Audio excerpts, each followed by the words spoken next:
Rhett Colson didn't even look up from his tin cup when he said it. Someone ought to remind the cook that nobody hired her to have opinions. He said it loud.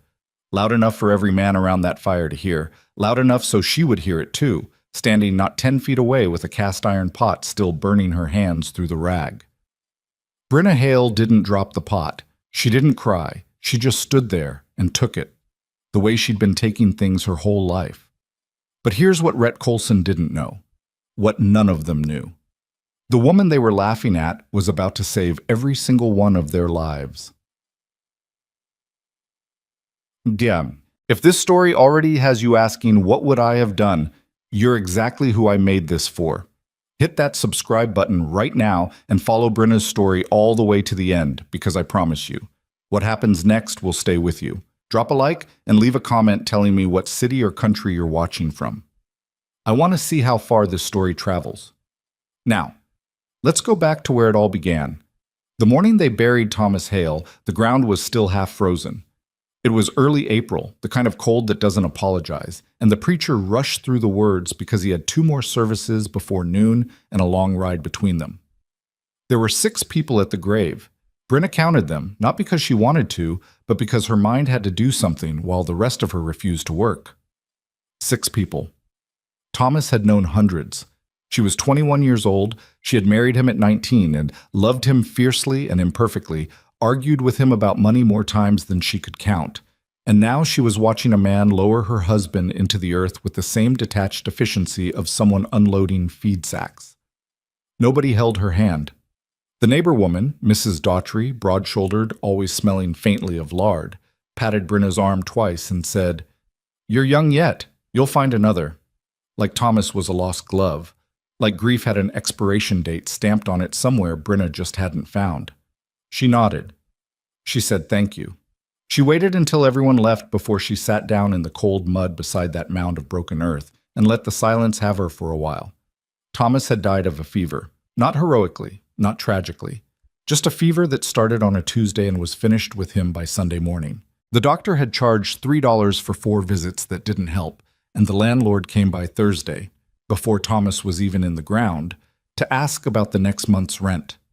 That was when Brenna understood something she would carry for the rest of her life. The world doesn't pause for your grief. It just keeps moving, and you either move with it or get buried alongside what you lost.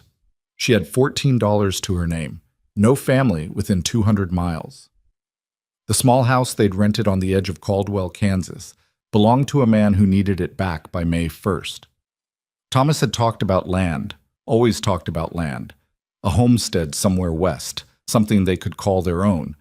But talk is not a deed, and dreams don't pay rent, and Brenna was left holding the hollow shell of a future that had never quite taken shape. She spent the first week doing what she always did when she didn't know what else to do. She cooked. She cooked through the shock and through the silence. She made bread at 2 in the morning because the rhythm of kneading was the only thing that kept her hands from shaking. She made soup nobody ate. She boiled coffee she forgot to drink. Cooking was the one language she'd always spoken fluently, and right now it was the only thing standing between her and the kind of despair that swallows a person whole. By the second week, the $14 had become 11, and Brenna Hale sat down at Thomas's old desk, the one she couldn't bring herself to move, and made herself think clearly. She was not a woman who expected the world to hand her anything. Thomas used to say that about her, sometimes admiringly, and sometimes with the particular exhaustion of a man who wishes his wife would occasionally let someone else carry the weight.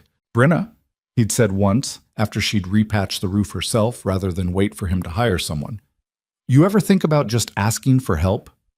She'd thought about it, she just wasn't very good at it. What she was good at, cooking, preserving, stretching a dollar until it screamed, working long hours without complaint, and not falling apart in front of people. These were not skills that earned admiration in polite society, but they were real skills, and right now they were all she had. She heard about the cattle drive from Mrs. Daughtry's youngest son, a gangly 17-year-old named Court, who worked at the livery and soaked up information the way dry ground soaks up rain. "Big outfit moving through," he told her, leaning against the fence post while she hung laundry. "Mercer Cattle Company, pushing near 3,000 head up to Montana. Trail boss is hiring. Needs a cook since theirs quit back in Abilene." A cattle drive cook, Brenna said. Yes, ma'am. I'm a woman, Court shrugged in the easy, uncomplicated way of teenage boys. Their last cook was a one-armed Cajun man who couldn't make biscuits without crying. Reckon they're not too particular anymore. Brenna took down one of Thomas's shirts from the line and folded it slowly. She had not planned to keep it, but she hadn't been able to give it away either. Her hands remembered the fabric. Who do I talk to? She asked. The Mercer outfit was camped a mile east of town on the flat grass beyond the creek, and Brenna walked out there the following morning with her best dress on, which wasn't saying much, and a jar of her apple preserves tucked under her arm, because she'd learned early that food is a better introduction than words. The camp was organized chaos. Cowboys moved with that particular combination of purpose and laziness that experienced trail hands wear like a second skin. Horses stamped. Someone was arguing about a rope. The smell of cattle and dust and fire smoke wrapped around everything like weather. She asked 3 different men where to find the trail boss before one of them actually answered her. Gideon Mercer was not what she expected, though she couldn't have said exactly what she had expected. He was standing at a folding table covered in maps, his hat pushed back on his head, talking to a lean, sun-weathered man about river crossings. He was somewhere in his mid-30s, with the kind of stillness that some men mistake for coldness. He wasn't cold, exactly. He was just efficient, like a tool that had been used so long it had stopped showing off and just worked.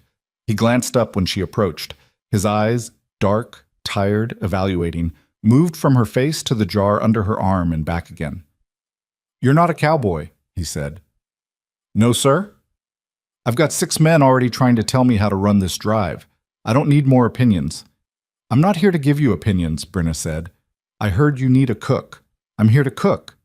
He studied her for a moment in that flat, measuring way of a man who has made 100 quick decisions under pressure and learned to trust his own reading of people. "You ever cooked for a cattle drive before?" "No." "You ever cooked for 20 men 3 times a day on a moving wagon with whatever supplies you've got left and whatever you can find when they run out?" "No," she said again. "But I've kept a household running on $12 a month. I can make a meal out of near nothing, and I don't quit when things get hard." She held out the jar. "Try the preserves first if you want, and then tell me I'm not worth hiring." He didn't take the jar right away.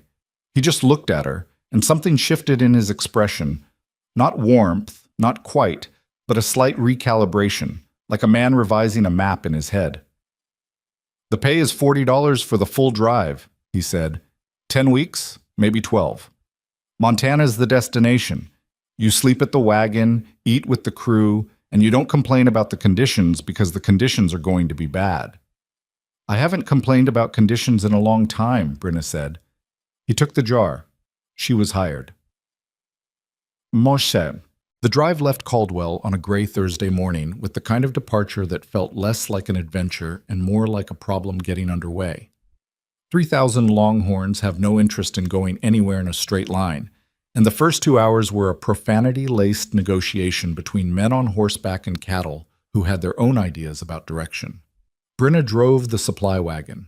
She'd driven wagons before, Thomas had owned a small one, but nothing quite like the lumbering, heavily loaded contraption she was now responsible for. It was stacked with flour, salt, dried beans, coffee, lard, ammunition, medicine, rope, tools, and half a dozen other categories of supplies that made it heavy enough to feel like it was always fighting her. The regular cook's wagon, called a chuck wagon on most drives, had already been organized by the man who quit, and it was organized the way men tend to organize things when they are good at other things, badly. Brenna spent the first evening on the trail reorganizing it entirely, moving the heaviest items low and back, creating a system where she could find everything she needed in the dark, which she would need to do at 4 in the morning when she started breakfast. That first night, she cooked biscuits, salt pork, and beans, and she made them well. The cowboys ate without comment, which in trail terms is approximately the same as applause.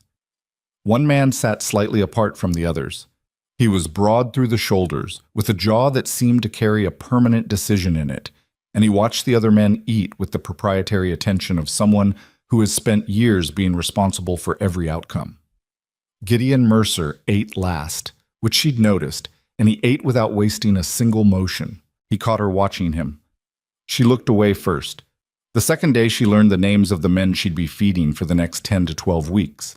Some were easy, quiet, steady, polite. Old Pete, who'd been on cattle drives since before Brenna was born and had the knuckles to prove it. Young Darby, who couldn't have been more than 18 and looked perpetually startled by his own existence. A Mexican vaquero named Solus, who moved around cattle with the confidence of a man fluent in a language no one else spoke. And then there was Rhett Colson. She would have identified him even without anyone telling her his name, because men like Rhett Colson announce themselves simply by the way they take up space. He was handsome in the way that some men are handsome when they're young and haven't suffered enough yet. Clean-featured, easy-moving, comfortable in his own skin in the particular way of someone who has never been seriously challenged. He sat across the fire from her on that second night, watching her pour coffee, and said to no one in particular, "Didn't know we were running a charity drive. Last I heard, cooks were supposed to be able to lift their own pots." She could lift her own pots. She'd been lifting them since she was 12 years old and her mother's back gave out. But she didn't say that because explaining yourself to people who've already decided what you are is mostly wasted breath. "Coffee's hot," she said. "Cup's right there." He smirked and looked at the man beside him. Feisty for a widow woman. She hadn't told anyone she was a widow. Word travels fast in small towns. She turned back to the fire, and she willed herself not to care, and she mostly succeeded, which was its own kind of quiet victory. By the end of the first week, a pattern had established itself. Brenna woke before the sun with the particular discipline of someone who has learned that mornings don't wait. She started the fire, started the coffee, started the biscuits. By the time the first gray light showed on the horizon, she had food ready. Not fancy food, but hot food, which on a cattle drive is the same as love. The cowboys ate, she cleaned, she restocked. She drove the wagon through dust and heat and wind while the herd moved and the miles accumulated. Then she did it all again at midday and again at supper. It was not a glamorous life. Her hands cracked in the dry air. Her back hurt. She burned her forearms twice in the first week on the cooking fire, raised 2 blisters that she wrapped with strips of her own petticoat because she wasn't about to ask for supplies. Gideon noticed the bandaging on her arms on the 8th day. He said nothing about it. But the next morning she found a small tin of salve sitting on the corner of her wagon step. No note. No explanation. She stared at it for a moment, picked it up, used it without saying a word. He watched her from across the camp the way someone watches a situation they're still trying to understand. There was nothing inappropriate in it. Gideon Mercer was not that kind of man. But he was watching, and for a woman who had spent the last year being thoroughly invisible, it felt like something. She wasn't sure yet what. The trouble with Rhett Colson escalated gradually, the way most trouble does. Not all at once, but in degrees, each one small enough to dismiss, until they aren't. He questioned her measurements when she portioned out the coffee. He made observations about the biscuits that weren't complaints exactly, but weren't compliments either. He spoke to her like someone speaking at a servant, in the third person sometimes, as if she weren't standing right there. "Does the cook know how long till supper?" "Not do you know, but does the cook." Old Pete told her quietly one evening while she was scraping out the pot, to pay Rhett no mind. "He does that with everyone he thinks is below him," Pete said. "Just gotta wait for him to get bored." "How long does that usually take?" Pete made a face. "About a week after, never." She laughed, a real laugh, which surprised them both. It had been a while since something had pulled that out of her. Pete smiled at her, a creased, honest smile. "You got a good laugh, Mrs. Hale. Don't let Rhett Colson bury it." She thought about Thomas then. Thomas used to say her laugh was the first thing he'd noticed about her, way back at a church social in Wichita, when she was 17 and the world was still mostly uncomplicated. "You laughed at something, and I thought, there's a woman worth knowing." She missed him. She missed him in the specific mundane ways that sneak up on you. Not always the big grief, but the small gaps. The side of the bed that stayed cold. The fact that nobody told her to be careful anymore. She put the pot away and squared her shoulders and went back to work. Because that was what you did. That was what you always did. The first real test came on day 11, when the storm moved in from the northwest with the kind of speed that makes the plains feel like a trap. Brenna saw it coming. She'd grown up in Kansas. She knew the sky's particular color when it meant business. She said nothing to the men immediately because there was no particular reason any of them would listen to the cook about weather, but she started working faster, lashing down the wagon cover, moving the dry firewood up into the wagon bed, packing the flour and salt in the highest, driest positions she could manage. When the wind started showing its teeth, old Pete rode back to the wagon and found it already battened down. "How'd you know?" he called over the rising noise. "Grew up knowing," she said. He gave her a look, impressed, or something close to it, and rode back to help with the herd. The storm hit with the flat, stupid fury of a thing that doesn't care what it destroys. Rain came sideways. The longhorns pushed against each other and bawled, and the cowboys earned every cent of their wages, keeping the herd from scattering. Brina kept the wagon. The cover tore at one corner, and she climbed up in the driving rain and lashed it back down with her own hands, the wet rope cutting into her palms, the wind pushing at her like it had a personal grudge. She was soaked through in under a minute. She couldn't feel her fingers. She tied the knot twice to be sure, then climbed back down and wedged herself into the wagon seat with her feet braced against the footboard, keeping the brake on, talking to the mule team in a low, steady voice, because animals can hear calm even through chaos. The storm lasted 2 hours. When it passed and the men came back from the herd, still dripping and hoarse from shouting, they found the camp intact, the wagon upright, the supplies dry. And somehow, a pot of coffee already on the rebuilt fire, because Brina Hale had relit the fire before the last of the rain cleared, because these men were cold and tired and they needed something hot in their hands. Nobody said thank you. That wasn't really the language of this kind of work. But Gideon Mercer stood at the edge of the firelight, still wet, still catching his breath, and he looked at the wagon and then at her, and something moved across his face that she couldn't quite name. She handed him a cup of coffee. He took it, and for just a moment, in the space between one heartbeat and the next, neither of them looked away. The coffee ran out on day 14, not the beans themselves. Brina still had 2 full sacks of green coffee beans in the bottom of the wagon, wrapped in oilcloth and sitting dry. What ran out was the ground supply she kept in the tin beside the fire, the ready stock that the men reached for every morning before full consciousness had caught up with them.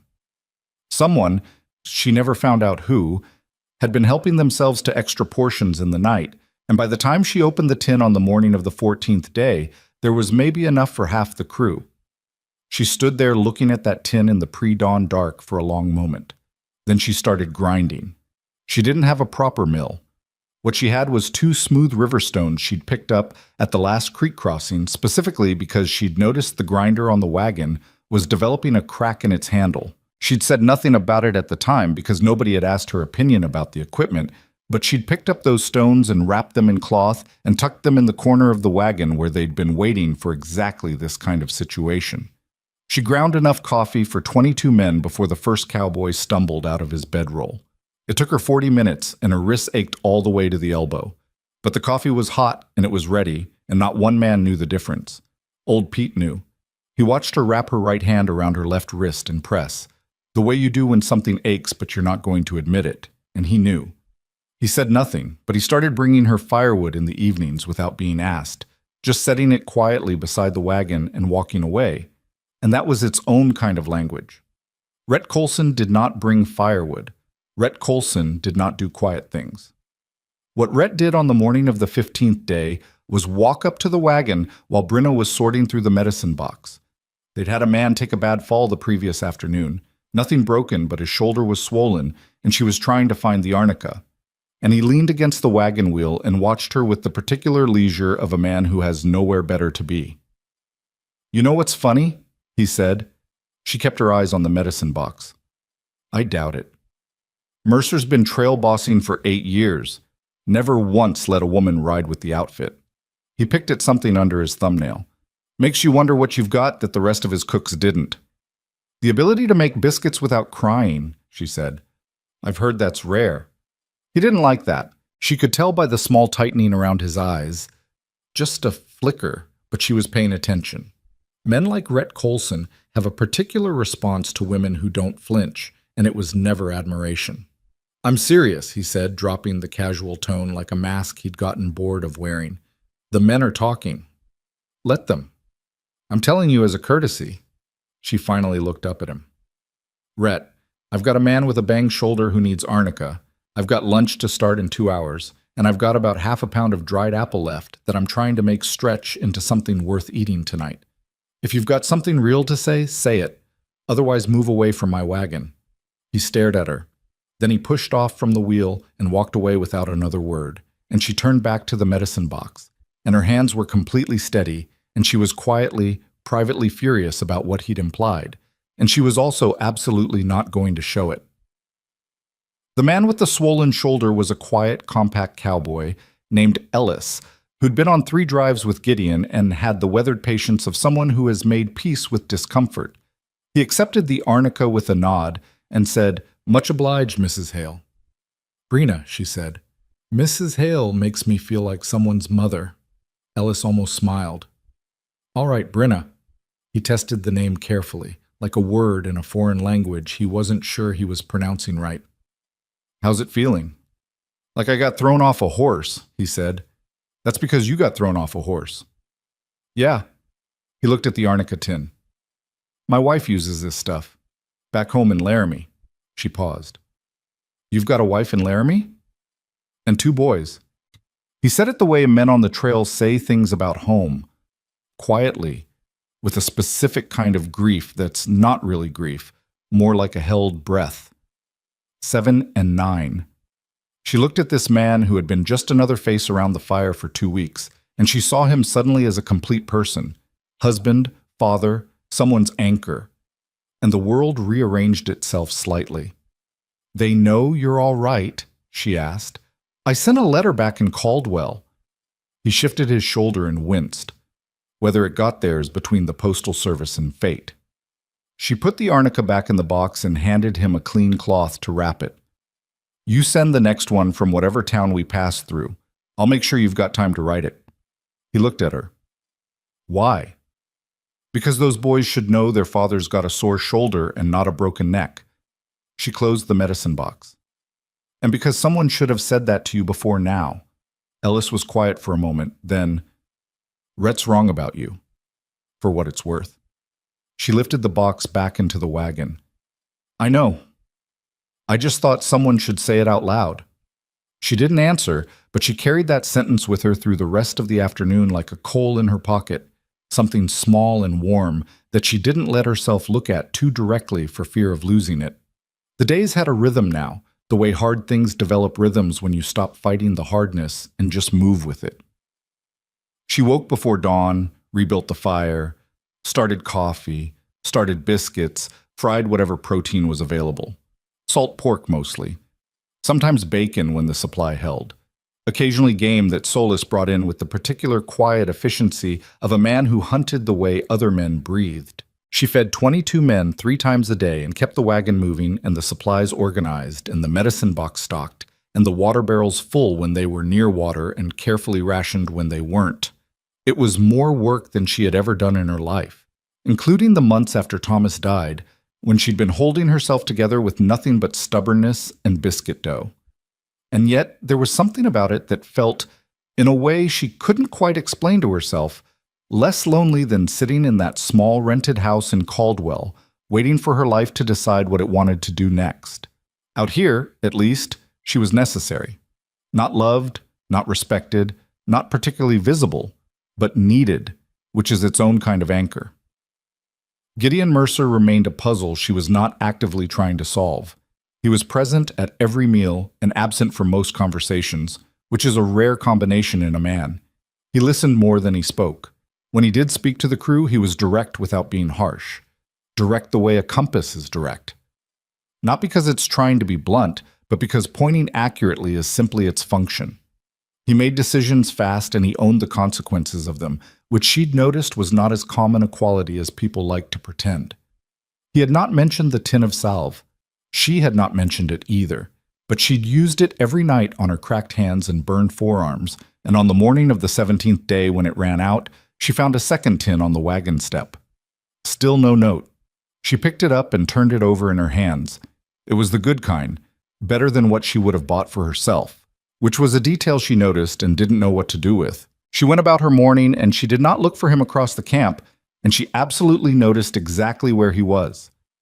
The conversation that changed things, or began changing them, because these things don't happen all at once, they happen in layers, came on a still evening near the end of the third week when most of the crew had drifted off to sleep and the fire had settled into coals, and Brenna was doing what she did most evenings, sitting with the account book she kept for supplies, working out what they'd used, what they had left, what she needed to make stretch, and what she needed to find when they hit the next water. She didn't hear him approach.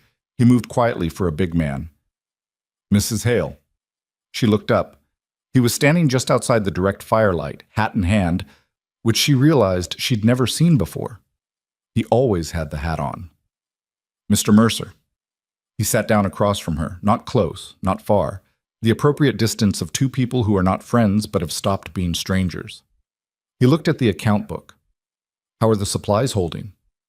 "Tighter than I'd like," she said. She turned the book so he could see the columns she'd made, neat, organized, almost compulsively clear. She'd learned early that when you're poor, you keep good records, because the difference between knowing exactly what you have and guessing is sometimes the difference between eating and not. "We used more flour than I'd planned for in the first 2 weeks. I think the portions were bigger than your last cook planned for." "They were," he said, looking at the numbers. "He cooked for smaller outfits. I've adjusted, but we're going to need resupplies sooner than your original plan assumed. There's a trading post at Cimarron Crossing. I've heard the men mention it." He looked at her. "Where'd you hear that?" "Pete, Ellis, Solis, though he said it in Spanish and I only got about half of it." She paused. "I speak about half of Spanish. Thomas, my husband, he'd worked with a Mexican crew for a season, and he taught me what he knew." It was the first time she'd mentioned Thomas in Gideon's presence. She'd done it matter-of-factly, the way you mention something that is simply part of the landscape of your life, and she watched him register it without making a production of it. "I'm sorry about your husband," he said. Straightforward, no embellishment. "Thank you," she said, equally straightforward. "Cimarron Crossing. Can we adjust the route?" He looked back at the book. "It'll add half a day." "It'll save us a week of short rations if we don't resupply." She tapped the column. "I can make what we have last, but not without cutting portions. Cut portions on men doing this kind of work and you get trouble," he finished. "I was going to say tired men making bad decisions, but trouble works too." He was quiet for a moment, looking at her numbers. She watched him think. It was interesting to watch, actually, because he was the kind of thinker who went still when he did it, unlike some men who perform thinking out loud as a way of filling silence. "Cimarron Crossing," he said finally. "Half a day. We'll take it." He handed the book back. "Mr. Mercer," she said, because there was something else and she might as well say it. "One of the men has been taking extra coffee at night. I don't know who. I'm not asking you to do anything about it. I can compensate for it. But I wanted you to know I'm compensating for it, because the numbers won't match your supply list exactly." He looked at her for a moment. "Why are you telling me that?" "Because it's your supply list," she said simply, "and I don't like it when numbers don't match, and nobody knows why." Something shifted in his expression then. Subtle, just a slight change in the tension around his eyes. The kind of shift that happens when someone does something small but unexpected. Like a locked door that turns out to open from the inside. "I'll handle the coffee situation," he said. "You don't have to." "I said I'll handle it." He stood, and for a moment he just looked at her. Not the assessing look of the first day, not the watchful look of the second week, but something more direct than either of those. Something that landed somewhere in her chest in a way she hadn't given it permission to. "You're doing good work, Mrs. Hale," he said. "Better than I had any right to expect." She held his gaze. "Better than you expected from a cook, or better than you expected from a woman?" He considered that honestly, which she appreciated more than she would have appreciated a quick denial. "Might have been both," he said. "I'd be lying if I said otherwise." "At least you know the difference between a lie and the truth," she said. He almost smiled. She caught the edge of it before he turned and walked back toward the remuda, and she sat there with her account book and the dying fire and the particular unsettled feeling of a woman who has just been seen clearly by someone she hadn't planned on being seen by. She told herself it didn't matter. She wasn't sure she believed herself. The extra coffee disappeared after that night. Whatever Gideon said to whoever needed to hear it, he said it quietly, and it worked. And the tin was full every morning after that, and nobody mentioned it. The Cimarron Crossing resupply happened on day 20 and saved them. Not dramatically, not all at once, but in the quiet way that good planning saves things, by preventing the crisis that would have happened if someone hadn't been paying attention. Brenna restocked flour, salt, dried beans, and 2 tins of lard she hadn't expected to find, which felt like a small windfall. She also found, at the back of the trading post supply shelf, 3 jars of pickled beets, which she bought with her own money because she had learned from her mother that sometimes what exhausted people need is not sustenance, but something that tastes like it came from somewhere other than desperation. She served the beets at supper that night without comment, just set them on the table beside the salt pork and biscuits, and stepped back. The crew stared at them. Young Darby picked one up with his fingers, looked at it like a man regarding a foreign object of unknown purpose, and ate it. His face changed. "That's—" He looked at the jar. "That's real good, ma'am." "Don't call me ma'am," she said. I'm not your school teacher." "Yes, Ma." "Yes, Brenna."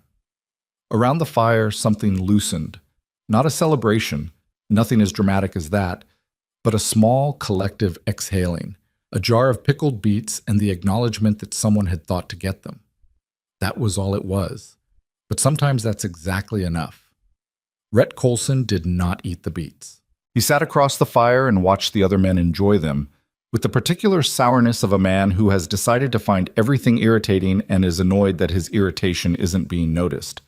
"Must be nice," he said, to nobody, to everybody, to spend the outfit's money on fancy groceries. "Spent my own money," Brenna said, without looking at him. Silence. "My own money," she said again, still not looking at him, still serving biscuits. "From my wages, which I haven't spent on anything else because there's nothing else to spend it on out here." More silence, a different quality this time. "Besides," said old Pete, helping himself to another beet with complete serenity, "they're delicious, Rhett, and you're being a horse's rear end." Several men failed to suppress various expressions. Solus looked at the fire with great interest. Young Darby seemed to be having some kind of internal struggle between amusement and the self-preservation instinct. Rhett's jaw tightened. He looked at Pete, then at Brenna, then stood up and took his plate away from the fire, and the space he left was immediately better for his absence. That night, after everyone slept, Brenna sat alone with the last of the firelight and felt something she hadn't expected, the faint, cautious beginnings of belonging. Not to any man, not to any promise, just to this particular dirt, this particular fire, these particular difficult people who were, despite their various flaws, starting to feel like a world she understood. It scared her slightly. She had felt that once before. The slow comfort of knowing your place in something, the dangerous ease of it. And then Thomas had died on a Tuesday and been gone by Sunday morning, and she had understood very clearly that comfort is not the same as safe. She put out the fire and went to sleep, and she told herself, again, that she was here to work. Just to work. Nothing more than that. The next morning brought 40 miles of hardpan and a sun that hammered down without any particular interest in mercy. The herd moved slower in the heat. Cattle are not stoic about discomfort. They simply stop. And the cowboys spent most of the day pushing reluctant longhorns across ground that offered nothing but dust and shimmer. Brenna kept the wagon moving a half-mile ahead of the herd, per Gideon's standing instruction, scouting the terrain and finding the best path for the wagon wheels. It was the kind of work that looked easy from the outside, just driving a wagon, but required constant attention, because the prairie had a way of presenting flat ground that was actually a trap, dry creek beds that crumbled under wheel weight, patches of alkali that looked like solid soil until they weren't, gradual slopes that were fine going down but would stop a loaded wagon coming back up. She'd been watching the terrain long enough now that she could read it the way she read a bad crowd, by feel, by the small signs that something wasn't quite right. On the 43rd mile of that day, she stopped the wagon. She sat there for a moment, looking at the ground ahead. Then she climbed down, walked forward 20 feet, and crouched low to look at the soil. She pressed her palm against it, picked up a handful and felt it crumble differently than it should. Alkali sink. 20 feet ahead, maybe 30 feet across. The ground looked solid from the wagon seat, but it wasn't, and putting 800 pounds of wagon and supplies across it would have been a disaster with no good ending. She turned the wagon north, adding half a mile to the road, bringing them around the edge of the sink to firm ground on the other side. She didn't announce it. She didn't explain it. She just did it, and when Gideon rode up later to check why the wagon had gone off the established line, she showed him the sink and he stood there looking at it, and then at her. "How'd you see that from the wagon?" he asked. "The color's wrong," she said. "Alkali sits different than regular soil, looks paler in a certain light." He looked at the sink, then at the wagon route she'd taken around it. He was doing the math in his head. She could see it, calculating what it would have cost to lose the supply wagon, the supplies, and the driver to a collapse in the middle of nowhere. "Good catch," he said finally. "Yes," she said, because it had been, and she wasn't going to pretend otherwise. He looked at her with that recalibrating expression she was coming to recognize, the one that meant he was quietly revising something he'd previously calculated as settled. She didn't know exactly what he was revising. She wasn't sure she wanted to know. What she did know, riding back toward the herd on the safe ground she'd found, was that for the first time in a year, she was using all of herself. Every skill, every instinct, every hard-won piece of knowledge she'd accumulated through poverty and marriage and loss and stubbornness, all of it was being used right now in this hot and difficult and profoundly unglamorous situation. Thomas had loved her. She had never doubted that. But Thomas had not always known what to do with her. She'd been too much in certain ways for a life that was too small. Not his fault. Not hers either. Just the particular sadness of two people who fit together but didn't quite give each other enough room. Out here, she had all the room she could possibly use. She filed that thought away carefully, in the place where she kept things she wasn't ready to look at yet. The trouble with Rhett Colson crested on the evening of day 28. She'd felt it building for days. He'd been quiet. Not the good kind of quiet, but the quiet of a man storing something up, waiting for the right moment to spend it.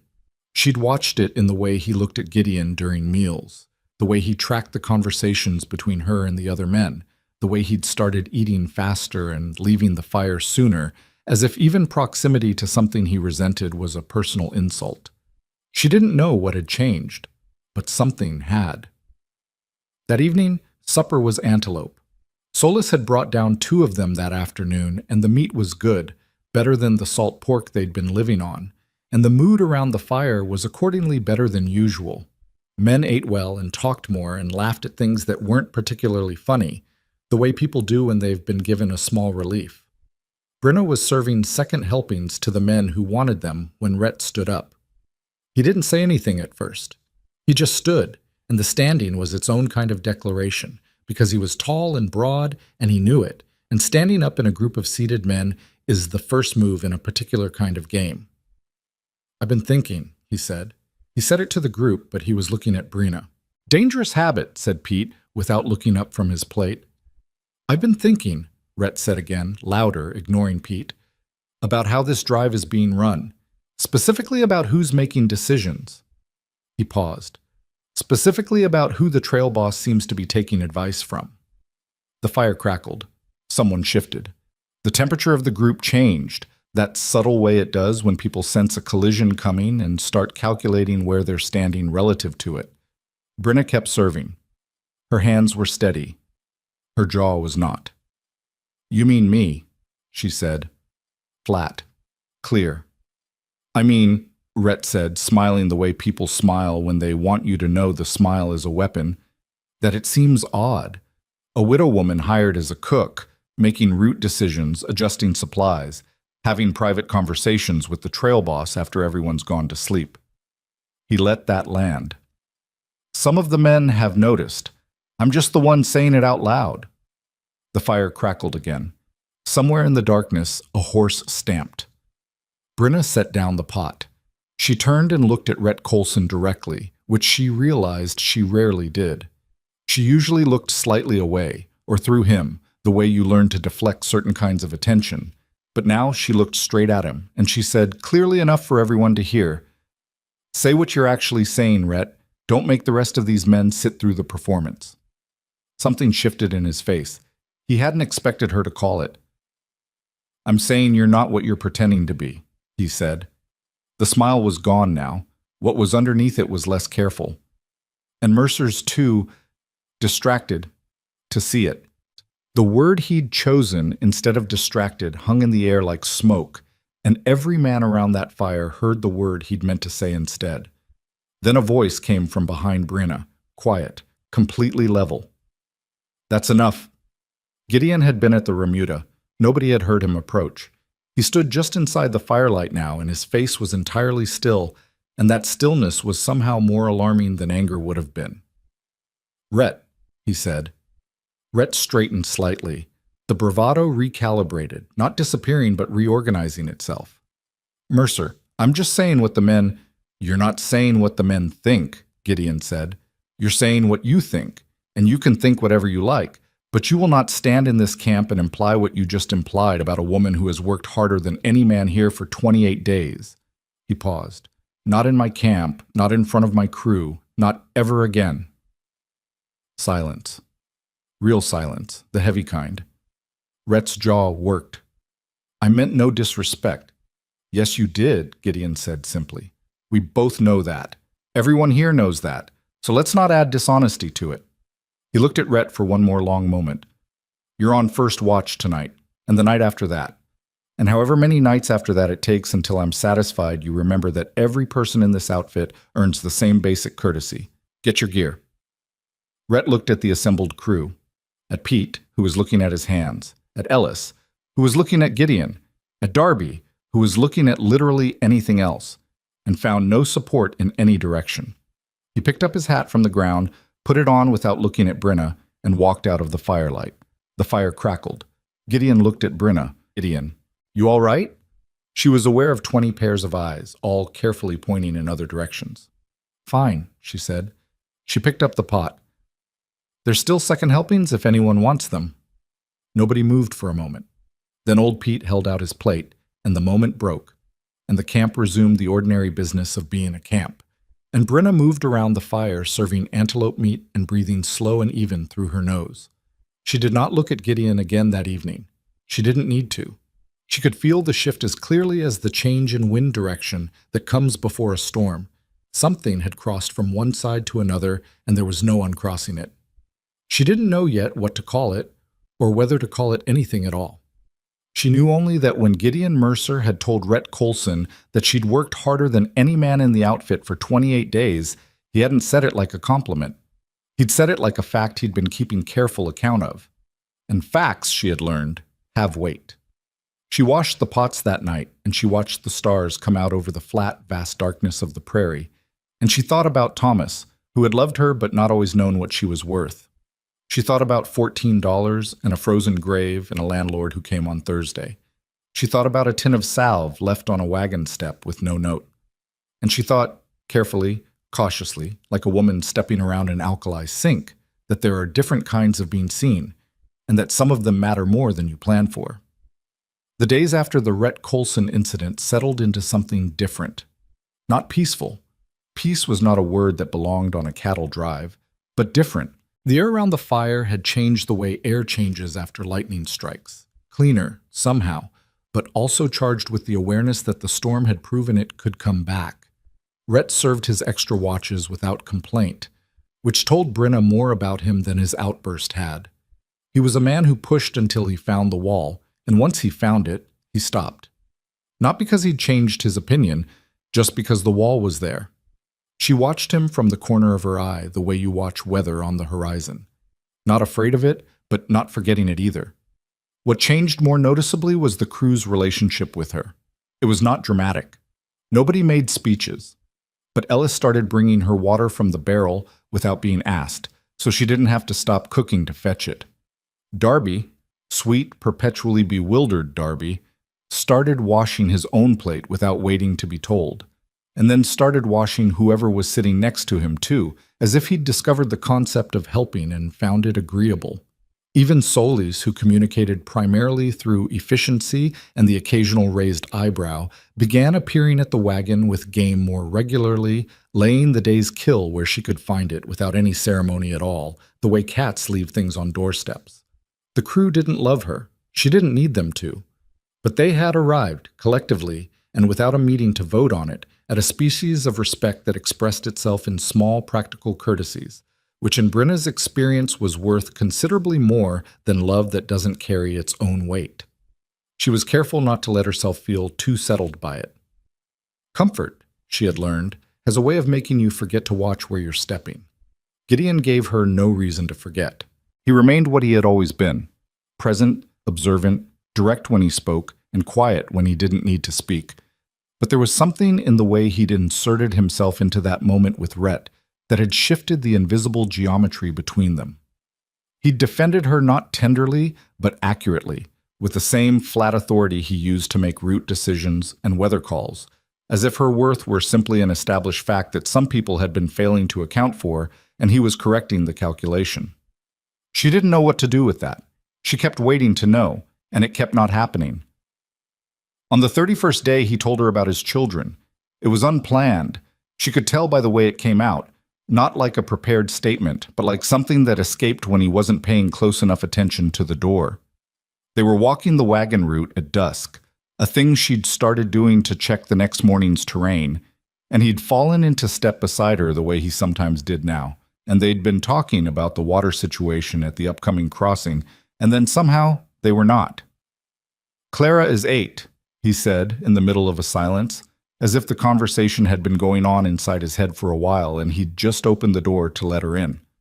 "My daughter, 8 years old and already more practical than most grown men I know."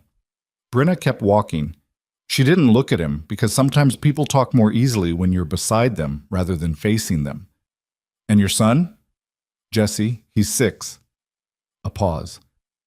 "He was 6 when his mother died. He barely remembers her face now, and it—" He stopped, looked at the ground ahead of them. "He asked me last spring if he was supposed to feel sad about someone he couldn't remember. I didn't know what to answer him." "What did you say?" "I said grief isn't about memory. It's about the shape of the space someone left." He glanced at her. "I'm not sure a 6-year-old understood that." "He will," Brenna said, "when he's older and the space has a name." Gideon was quiet for a moment. "Your husband, how long ago?" 6 months, she said. "Feels longer sometimes. Feels shorter other times. Grief doesn't keep to a schedule." "No," he said. "It doesn't." They walked in silence for a while, and it was a comfortable silence, which surprised her, because comfortable silences with people she'd known less than 5 weeks were not something she'd had much experience with. "What were they like?" he asked. "Together, you and your husband." It was an unusual question. Most people asked about Thomas in the abstract. How long, what from, the logistical facts of loss. Nobody asked about the together. "Honest," she said, after thinking about it. "We were honest together, sometimes too honest. We argued about money more than anything, not because we were bad with it, just because there wasn't enough to be good with." She found herself almost smiling. "He used to say I had strong opinions about everything." "Do you?" "Usually," she said. "I try to keep them to myself when they won't help anything. That's more restraint than most people manage." "Most people haven't had as much practice being ignored," she said, and she meant it lightly, but something in it landed heavier than she'd intended, and she felt him hear it. "You won't be ignored on this drive," he said. "Not anymore." She looked at him then. He was watching the terrain ahead, not her, and his jaw was set in that particular way it had when he'd made a decision and was done deliberating about it. She looked back at the trail ahead of them. "Tell me about Clara," she said, "the practical one." And just like that, the conversation changed direction the way rivers do. Not abruptly, but inevitably, following the line of least resistance toward what both of them needed it to be. He talked about his daughter's habit of organizing the ranch hand's tools when she thought they were being careless with them. He talked about Jesse's terror of moths and inexplicable passion for salamanders. He talked about the ranch in Montana, 10,000 acres of grass and creek water and the particular kind of sky that made you feel like the world had room in it, and his voice shifted when he talked about it, lost about 15 years and most of the exhaustion. She listened the way she cooked, with complete attention, wasting nothing. When they got back to camp, the fire was burning down and most of the crew was already asleep. She went to the wagon. He went to the remuda, and she lay in her bedroll for a long time, looking up at the canvas above her, listening to the nighttime sounds of 3,000 cattle and 22 sleeping men, and she thought about Clara, aged 8 and fiercely practical, and Jesse, who couldn't remember his mother's face, and a ranch with enough sky in it to make you feel like the world had room. She made herself stop thinking about it. She was not good at making herself stop thinking about things. The weather changed on day 35. Not rain this time, not another frontal storm rolling in with enough warning to prepare for. What came on day 35 arrived from the southwest with a speed that the prairie sometimes achieves when it's being deliberately cruel. A hot, dry wind that smelled wrong from the first gust, carrying in it something acrid and dark that Brenna noticed before she could name it. She was driving the wagon half a mile ahead of the herd when the smell reached her. She stood up in the wagon seat without quite deciding to, bracing her feet on the footboard and shading her eyes toward the southwest, and what she saw on the horizon changed the temperature of her blood immediately. Smoke. Not the thin, well-behaved smoke of a campfire or even a farmhouse chimney, the thick, rolling, deliberately malevolent smoke of grass fire, moving across the plains with the speed and intention of something alive and angry. Prairie wildfire. She'd heard about them her whole life. Her father had described one once in the flat, careful voice of a man describing something that had taken something from him. His neighbor's land. That time, 3 sections of good grass gone in an afternoon. The fire doesn't care what's in its way, he'd said. It just goes. The wind was pushing it northeast, directly toward the herd. She turned the wagon and pushed the mule team hard, and she was already doing math in her head. Distance, wind speed, the direction the herd would run when they smelled it, the location of the supply wagon relative to the escape routes, the amount of time between now and when panic became the dominant force in this situation. The numbers were not comfortable numbers. She found Gideon at the front of the herd before he'd spotted the smoke himself, and she saw the exact moment he smelled it. His horse lifted its head, and then Gideon's eyes went to the southwest horizon, and his face went through 3 things in about a second and a half. Recognition, calculation, decision. Southwest fire, she said, pulling up beside him. Moving fast, winds pushing it northeast. How far? 3 miles, maybe a little more, moving faster than I'd like. He was already turning his horse. Can you get the wagon to the creek bed? East of here, maybe half a mile. I know where it is, she said. I scouted it this morning. He looked at her. Get there. Stay there. Keep everything in the wagon covered. Gideon? Brenna. It was the first time he'd used her given name, and neither of them acknowledged it, because there was no time. Go. She went. Getting the supply wagon to a creek bed over broken ground at speed is not a graceful operation. She pushed the mule team as hard as she dared, the wagon lurching and rattling in ways that made her wince for the supplies, the flour especially, which didn't survive rough treatment well. And she kept her eyes alternating between the ground ahead and the smoke behind, watching both with the divided attention of someone running 2 urgent calculations simultaneously. Behind her, she could hear the drive changing. The cattle smelled it before they saw it. They always did.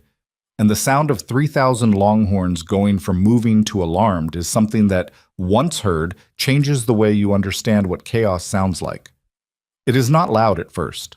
It is a deepening, a thickening of the constant herd noise into something with different intention behind it, and then the intention becomes direction, and the direction becomes movement, and the movement becomes force, and by that point you are no longer in a cattle drive, you are in a stampede. She made the creek bed with what she estimated was about 4 minutes to spare. She got the wagon settled between the cut banks, unhitched the mule team and tied them to the bank roots where they'd have some protection, and then she went to work on the wagon cover. The fire wouldn't necessarily come this far east. The creek bed would be a natural break if it got close enough. But embers carried in a strong wind could travel ahead of the main fire line, and one ember landing in the flour sacks would be the end of everything. She soaked the wagon cover with water from the barrel. She soaked the wooden sides of the wagon too. She worked fast, methodically, without thinking about fear, because fear is not useful and there was work to do. Then she stood in the creek bed with her wet canvas and her soaked dress and listened to the world coming apart in stages. The fire reached the outer edges of the grazing area, and the cattle broke. She could feel it before she heard it clearly. A vibration in the ground itself. The particular frequency of thousands of hooves all moving at once in the same direction, which was every direction, which is the same as no direction, which is stampede. Cowboys shouted, horses screamed. The fire cracked and roared in a way that was almost conversational, as if it were narrating its own progress across the grass. And somewhere in that chaos, Gideon Mercer was trying to turn 3,000 terrified longhorns. She stood at the edge of the creek bank and watched the smoke and listened for specific sounds within the general disaster. She could hear Solis. She recognized his voice, or rather the sound of his whistle. A 3-note signal she'd heard him use with the cattle before. She could hear Darby, impossibly young and somehow still on his horse, his voice cracking between registers in his attempts to redirect the herd's outer edge. She could hear Pete's deep, carrying shout, not words, just direction, the vowels stretched long enough to cut through noise. She couldn't hear Gideon. For about 90 seconds, which felt like considerably longer, she couldn't hear Gideon, and the sound that the world made in those 90 seconds was the sound of every worst thing that could happen compressed into a single sustained roar. Then she saw his horse. Running loose, saddle on, reins trailing, no rider. She was out of the creek bed before she'd decided to move. She knew that this was not the decision a sensible person makes. She knew that a loose horse on the outside of a stampede means the rider fell, and a rider who falls in a stampede has maybe seconds before the herd's outer edge reaches them, and running toward that is the opposite of survival. She knew all of that. She'd been knowing practical things her whole life and making careful decisions accordingly. She ran toward the horse. She caught the reins on the second grab. The horse was panicked, but not beyond management, and she held its head down and talked to it the way she'd talked to the mule team in the storm, low and even and completely lying about how fine everything was. And she scanned the ground, the smoke, the churning edge of the stampede, looking for where Gideon had gone. She found him by the color of his shirt. He was down. Not still, she could see him moving, trying to get up. But his left leg wasn't working right, and the outer edge of the herd was maybe 100 yards away and closing, and the cattle didn't know he was there and wouldn't care if they did. She mounted his horse. She'd ridden since childhood, but not regularly, and certainly not a working cattle horse at a full run in the middle of a stampede, and everything about this was wrong by every standard of sensible behavior she'd ever applied to herself. She rode toward him anyway. She got to him in under a minute and got down without quite stopping, the horse still moving, and she grabbed Gideon's arm and he grabbed back, and she hauled with everything she had and he pushed with what he had left, and he got up and she got him into the saddle. He could ride even with his leg wrong, could stay on through will alone. She could see it in his face, the white-knuckled refusal to pass out. And then she needed to get clear of the herd's edge herself, and there was no second horse, and about 40 yards of space left before the equation stopped mattering. She ran, not toward the creek bed. She'd never make it. Toward the only solid thing she could see, the supply wagon, still in the creek bed, still covered, still upright, anchored by its own weight and the cut banks on either side. She ran for it, and the sound behind her was everything, and the ground shook, and she grabbed the wagon gate and pulled herself up over it and dropped into the wagon bed and held on, flat down on the flour sacks with her face in the canvas, while the world outside became the sound of the end of the world.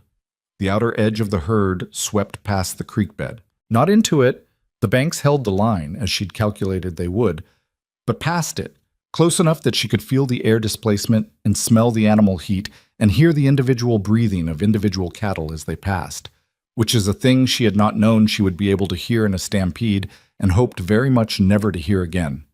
Then it was past. The sound receded north, following its own terrible momentum toward the open ground where it would eventually exhaust itself, and the fire crackled somewhere south and west, but had found the creek bed's break and was spreading around it, not through it, and Brenna lay in the wagon bed and breathed and stared at the canvas above her and told herself to wait at least 1 full minute before deciding she was alive. She waited too. Then she sat up, looked around at the supplies. The flour had taken some jostling, but the sacks were intact. The medicine box had slid and knocked against the side boards but hadn't opened. The lard tins were fine, and she climbed out of the wagon and stood in the smoke-hazed light of the late afternoon and looked around at what remained of the drive. The herd was scattered across half a mile of scorched and unscorched ground. Cowboys moved at the edges, beginning the long, slow work of gathering. The fire had burned a wide black swath from southwest to northeast and was dying at the edges where the grass gave out. She found Gideon off his horse, sitting against a boulder at the edge of the creek bank, his left leg stretched out in front of him, his face the gray-white color of a man working very hard to stay conscious through significant pain. Solis was with him. Ellis. Darby, who was crying without apparently being aware of it. Gideon looked up when she approached. His eyes went from her face to the wagon, intact, visible over the bank, and then back to her. He didn't say anything immediately. He looked like a man trying to organize language while his body was making that very difficult. "The wagon," he said finally. "Fine," she said. "Supplies are fine." "You—" He stopped. Started again. "I saw you go back into it. Into the creek bed." "I went back to the wagon, yes." "You were out of the creek bed," he said, and his voice had something in it she hadn't heard before. Not quite steady. "I saw you. You were out of it, and then the horse—" He stopped again. "Your horse is fine too," she said, "tied off east of here." He looked at her for a long moment. His jaw was working the way it did when he was making himself not say something. Ellis was watching her with an expression that she couldn't quite read, something between admiration and what looked like it might be the early stages of a story he would be telling for the rest of his life. "She rode into the edge of it," he said quietly, to no one in particular. "Rode out there and pulled him up from the ground." Solis said something in Spanish that she caught about 2/3 of. What she caught was enough. "Leg needs looking at," she said to Gideon, because that was the practical thing, and the practical thing was where she lived. She knelt down beside him without waiting for permission and ran her hands along the leg the way she'd done with hurt animals at her father's farm, checking for the specific wrongness that meant broken versus the different wrongness that meant badly bruised. She'd learned the difference not from any doctor, but from years of being the person available when the doctor wasn't. He went still under her hands, not because the pain stopped. She could feel him bracing against it, but because he was letting her work. "Not broken," she said. "Badly twisted. Possibly a cracked rib on the left side. Don't look at me like that. I can tell by how you're holding yourself. You'll need to stay off the horse for at least 2 days." "I can't—" "2 days," she said again. Flat, clear. The same tone she used when she told the men the coffee was gone. "Solis can handle the front. You can direct from the wagon." "I'm not riding in the supply wagon." "You are," she said, "because the alternative is riding with a cracked rib and a twisted knee and making it significantly worse, which serves nobody." She sat back on her heels and looked him in the face. "You told me to go to the creek bed. I'm telling you to ride in the wagon. We can do this the easy way or the other way." Something moved through his expression, pain and reluctance, and something else that was almost humor. "The other way," he said, "is what?" "I make it an order from the cook," she said, "which is embarrassing for everyone." Pete made a sound that might have been a laugh, very briefly, before he remembered himself. Gideon looked at her, then at his leg, then at the scattered herd on the horizon that needed gathering and the burned grass and the lengthening afternoon light. 2 days, he said. 2 days, she agreed. She got up and started organizing what needed organizing, because there was a great deal that needed organizing and nobody else was going to start. She sent Darby, who was still crying slightly, though he'd downgraded it to a dignified sniffle, to check on the mule team. She sent Ellis to find out which supplies, if any, had been left out of the wagon at midday and were now either trampled or scorched. She asked Solis, in her best half Spanish, to start working the outer edges of the scattered herd, and he nodded with the focused brevity of a man who already knew what needed doing and had only been waiting for someone to say it. She had the fire going for supper, say, real supper, Not trail emergency rations, actual beans and biscuits, and the last of the antelope Solis had brought 2 days ago, by the time the sun dropped to the horizon. 3 men were being treated for minor burns. One had a thrown shoulder from a fall. The herd was approximately 70% gathered, with the rest to be rounded up at dawn. The supply wagon was intact. Every man on the drive would eat tonight. She stood at the fire and ladled beans and didn't think about the moment when the herd's edge swept past the creek bank and she couldn't feel the difference between the vibration of 3,000 cattle and her own pulse. She didn't think about Gideon's horse running loose with an empty saddle. She didn't think about any of that, because supper needed serving and men needed eating, and the work didn't pause for the shaking in your hands once the crisis was over. Old Pete came to collect his plate last, as he sometimes did. He stood beside her at the fire and accepted his bowl and didn't move to sit down. "Been on 11 drives," he said conversationally. "Seen 2 prairie fires and 1 flood, in a situation with a nest of rattlesnakes that I will take to my grave."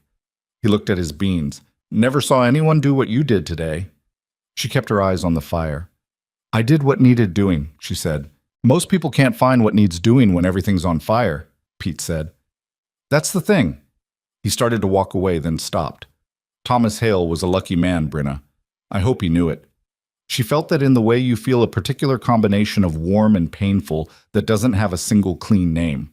She kept her face level and her hands steady on the ladle, and she watched Pete walk back to the fire circle and lower himself down beside Darby, who was finally, blessedly, done crying. She served the last of the beans, she cleaned the pot. She sat down with her back against the wagon wheel, and she let herself feel, for one honest, private minute in the dark, every single thing she'd been too busy to feel since she'd watched Gideon's horse running loose with an empty saddle. Then she put it away. She put it somewhere deep and specific, the way you put things you're not ready to face in the full light, and she told herself, again, always again, that she was here to work. But sitting in the dark with the smell of burned grass still in everything and the sound of the recovering herd settling over the camp like a blanket, she knew with a certainty she had not asked for and could not argue herself out of, that something had changed today that was not going to unchange itself. She had ridden into the edge of a stampede. For a man she had known for 35 days. She was going to need to think very carefully about what that meant. She looked up at the sky, immense, indifferent, utterly full of stars, and thought, Thomas would have had something to say about this. She thought he probably would have said, "Brenna, you never could help yourself when someone needed pulling up off the ground." And she thought, "No, I never could." She sat with that for a while, and the night settled around her, and somewhere to the north, the last of the scattered cattle found their way back to the herd. And the prairie, which did not care what it had done today, was already growing quiet. Gideon rode in the wagon for 2 days. He was not graceful about it. He was the kind of man who expresses discomfort not through complaint, but through a particular quality of silence, a taut, compressed quiet that radiates in all directions like heat off summer rock. He sat in the wagon bed with his legs stretched out and his maps in his lap and his hat pulled low, and he directed the drive through Solis and Ellis and occasional short, precise instructions delivered to whoever rode close enough to receive them, and he did not complain once, which somehow made the whole thing more uncomfortable for everyone around him than complaining would have. Brenna drove. She'd moved him to the seat beside her after the first hour in the wagon bed, because the jostling was doing his ribs no favors, and she could see it in the set of his jaw every time the wheels found a rough patch. He'd resisted for about 4 minutes before accepting the logic of it, which she was coming to recognize as approximately his standard timeline for accepting things he didn't want to accept. They didn't talk much. The drive demanded attention. The herd was still unsettled from the fire, prone to shying at nothing, and the cowboys were tired in the specific way that follows catastrophe, a bone-level tiredness that makes ordinary decisions feel enormous. She kept her eyes on the terrain and one ear on the herd sounds and let the silence sit between them without trying to fill it. On the second afternoon, he said, without preamble, "You never told me you could ride like that." She kept her eyes on the mules. "You never asked.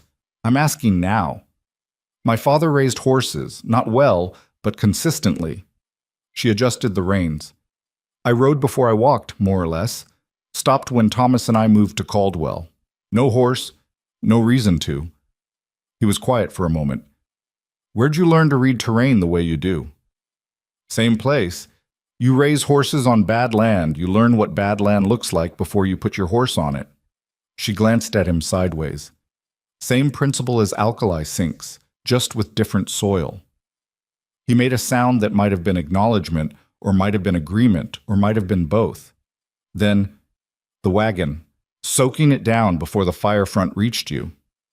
That was common sense. It was fast thinking under pressure, he said, which is not the same as common sense, and you know it. She didn't answer. Brenna. He said her name the way he'd said it in the fire. Direct, unornamented, like a compass pointing. I'm trying to say something and you're making it difficult. I'm not making anything difficult, she said. I'm driving a wagon. You saved the supplies, the wagon, and my life, he said. In approximately that order, which I find, he paused. I find I don't know what to do with that. She looked at him then. His face was tired and honest in the particular way that pain makes men honest, stripping away the careful management they normally maintain over their own expressions. You don't have to do anything with it, she said. It happened. We're all still here. That's enough. He held her gaze for a moment. Is it? She looked back at the trail ahead. For now, she said. The drive reached the Powder River crossing on day 41, which Gideon had marked on his maps as a potential problem and which turned out to be an actual one. The river was running higher than expected. Snowmelt from an unseasonal cold snap to the north, according to the trapper they'd encountered 2 days back. And the crossing that had been manageable on his previous drives was now moving fast and brown and wide with something hostile in the current. He was back on his horse by then, his leg mostly functional and his ribs still complaining but not controlling him. He rode the bank for half an hour before breakfast, studying the water, and Brenna watched him from the wagon without appearing to watch him, which was a skill she'd been developing. Over breakfast, she said to the group generally, There's a crossing about a mile north, shallower approach from the west bank. The current runs southeast at that point, which means the cattle would be moving with it rather than across it. Gideon looked at her across the fire. How do you know that? Solis told me, she said, last night. His cousin drove cattle through this country 3 years ago. Solis, who was eating with the focused concentration he gave to all activities, raised one hand briefly in confirmation without looking up. Gideon looked at the river, looked at Brenna, looked north. After breakfast, he said. The northern crossing was better. Not easy. Nothing on a cattle drive is easy, but manageable in a way the original crossing would not have been. The herd went across in stages, the cowboys working the edges with the patience of people who have learned that you cannot hurry 3,000 cattle and survive the attempt, and Brenna got the wagon across on a gravel bar that Solis had found, and that she'd walked herself before committing the wheels to it. The mule on the left tried to sit down in the middle of the river, as mules sometimes do when they've decided that forward progress is a matter for debate. She talked it across with a combination of patience and one firm word she'd learned from a mule driver in Caldwell, and they made the east bank with everything dry. She looked back at the crossed river from the east bank and allowed herself privately approximately 4 seconds of satisfaction. Then she went to start lunch. It was Ellis who first used the word indispensable on the 43rd day in a conversation with Pete that Brenna was not supposed to hear. She was on the other side of the wagon, repacking the medicine box after treating a minor cut on Darby's hand. The boy had an extraordinary talent for minor injuries, and the 2 older men were sitting against the wheel speaking in the tone of people who believe themselves alone. Couldn't have done the crossing without her, Ellis was saying. Solis had the information, sure, but she's the one who knew to ask him. Mercer never thinks to ask Solis about local knowledge. Too formal about it. Mercer's thinking about more than local knowledge these days, Pete said, with the tranquil certainty of someone who has watched a great many things unfold over a great many years and is very rarely surprised by where they end up. A brief silence. Then Ellis quietly, You think she knows? Pete made a sound. I think she knows and she's terrified, and I think he knows and he's terrified, and I think terrified people on cattle drives are better off left alone to work it out at their own speed. Rhett won't leave it alone. Rhett, Pete said, with the tone of a man closing a book he finds tedious, is going to be a problem right up until the moment he isn't. Same as he's always been.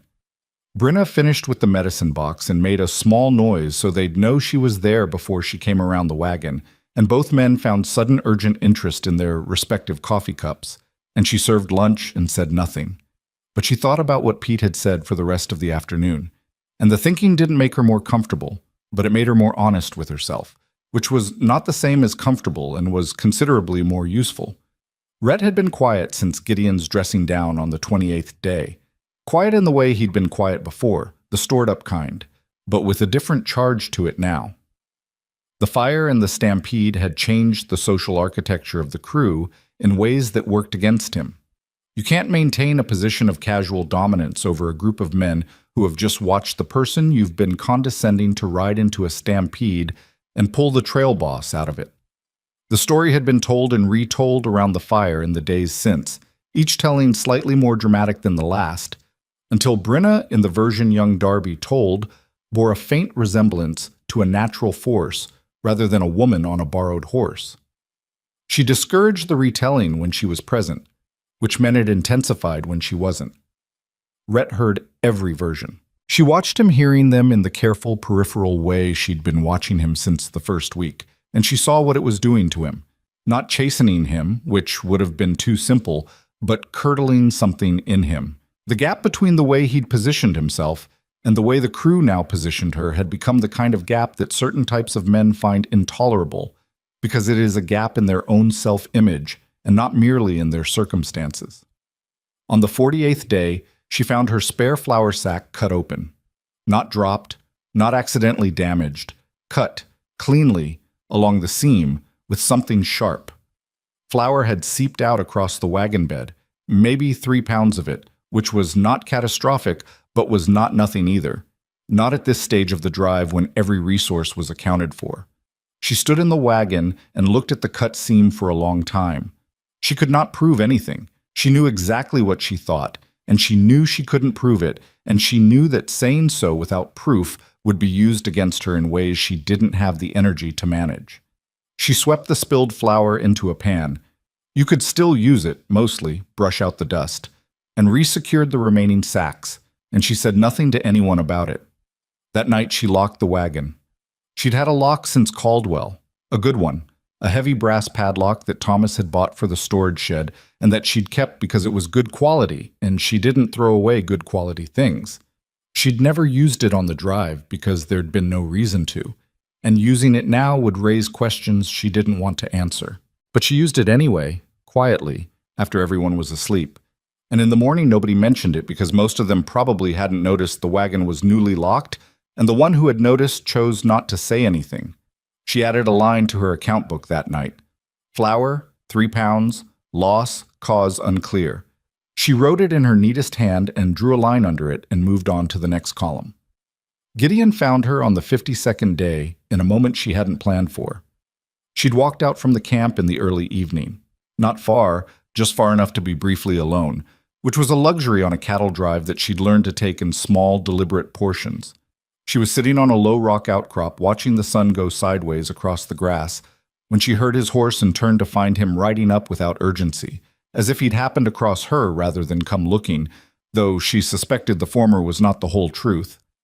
He dismounted and tied the horse to a scrub cedar and came and sat on the rocks nearby, not close, not far. "You've been quiet today," he said. "I'm often quiet."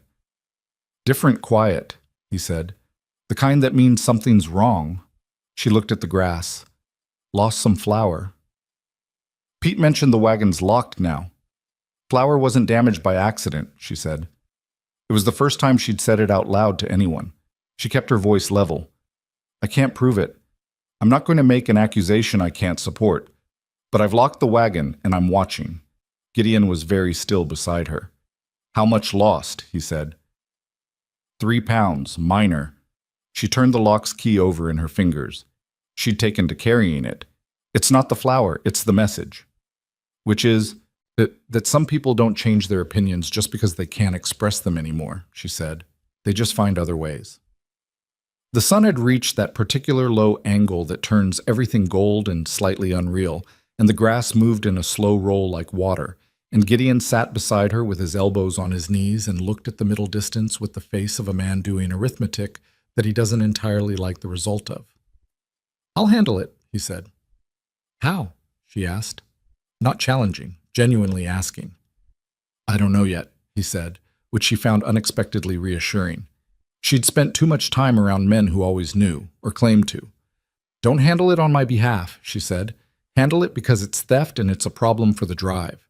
If you do it on my behalf, it gives the wrong person the wrong kind of importance." He looked at her. "That's a careful distinction." "I'm a careful person." "Are you?" he said, and there was something in the way he said it that made it not quite a question, more like a gentle disagreement, and she felt the temperature of the conversation shift slightly. "What does that mean?" she said. "It means," he said, picking his words the way he picked his route across difficult terrain, "that a careful person probably doesn't ride into the edge of a stampede on someone else's horse." "That was practical," she said. "You were down. The wagon needed Brenna." Again, that direct use of her name, the compass-pointing quality. "Stop." She stopped. "I know what you're going to say," he said, "that it was practical, that anyone would have done it, that you were just protecting the supplies." He looked at her. "None of that is what I want to say to you." The grass moved. Somewhere behind them, a horse stamped. "All right," she said carefully. "What do you want to say?" He took a breath, let it out, looked at his hands, then at her. "I've been running this outfit for 8 years, he said. "I've had good cooks and bad cooks, and one memorable cook who turned out to also be a card cheat, which is a combination I don't recommend." A pause. "I've never had someone reorganize my supply wagon on the first day so everything could be found in the dark. I've never had a cook who spotted an alkali sink from a moving wagon. I've never had someone soak a canvas before a fire front based on a smell in the wind." He paused again. "I've never had someone come back for me." She sat with that. "Your children," she said finally, because it was the honest thing to say. "You have 2 children who need you home." "That's true," he said, "and that's part of it, but it's not all of it, and I think you know that." She did know it. She'd been not knowing it carefully for several weeks. "I'm a widow of 6 months," she said. "I'm aware of how that sounds." "How does it sound?" "Too soon," she said. "By most people's accounting." "Most people's accounting," he said, "wasn't sitting in your position 6 months ago." That was fair. She looked at the grass. "I'm not saying anything tonight that I'm not going to mean tomorrow," he said quietly. "I want you to know that before I say it." She looked at him. "I'd like you to come to Montana," he said, "not as the cook, not for the wage." He met her eyes and held them with the same steadiness he brought to every difficult thing. "Claire and Jesse need someone. I need someone. And I think you need somewhere that's actually yours." He paused. "I'm asking you to think about it. That's all. Just think." The sun was nearly gone. The grass had turned from gold to gray in the way it does at the end of day, color draining out of the world slowly, without drama. "I'll think," she said. He nodded. He stood and went back to his horse and rode back toward camp, and she sat on the rock outcrop in the blue-gray dusk and thought about Clara, aged 8 and fiercely practical, and Jesse, who couldn't remember his mother's face, and 10,000 acres with enough sky to make the world feel like it had room in it. She thought about Thomas, not with grief exactly, or not only grief, with the particular tenderness you have for the person who was your first real home, even when the home was imperfect and the walls were thin. She thought he would have had something definite to say about this. She thought he would have said it loudly and then changed his mind about it twice, and then come around to the same conclusion she was coming to now.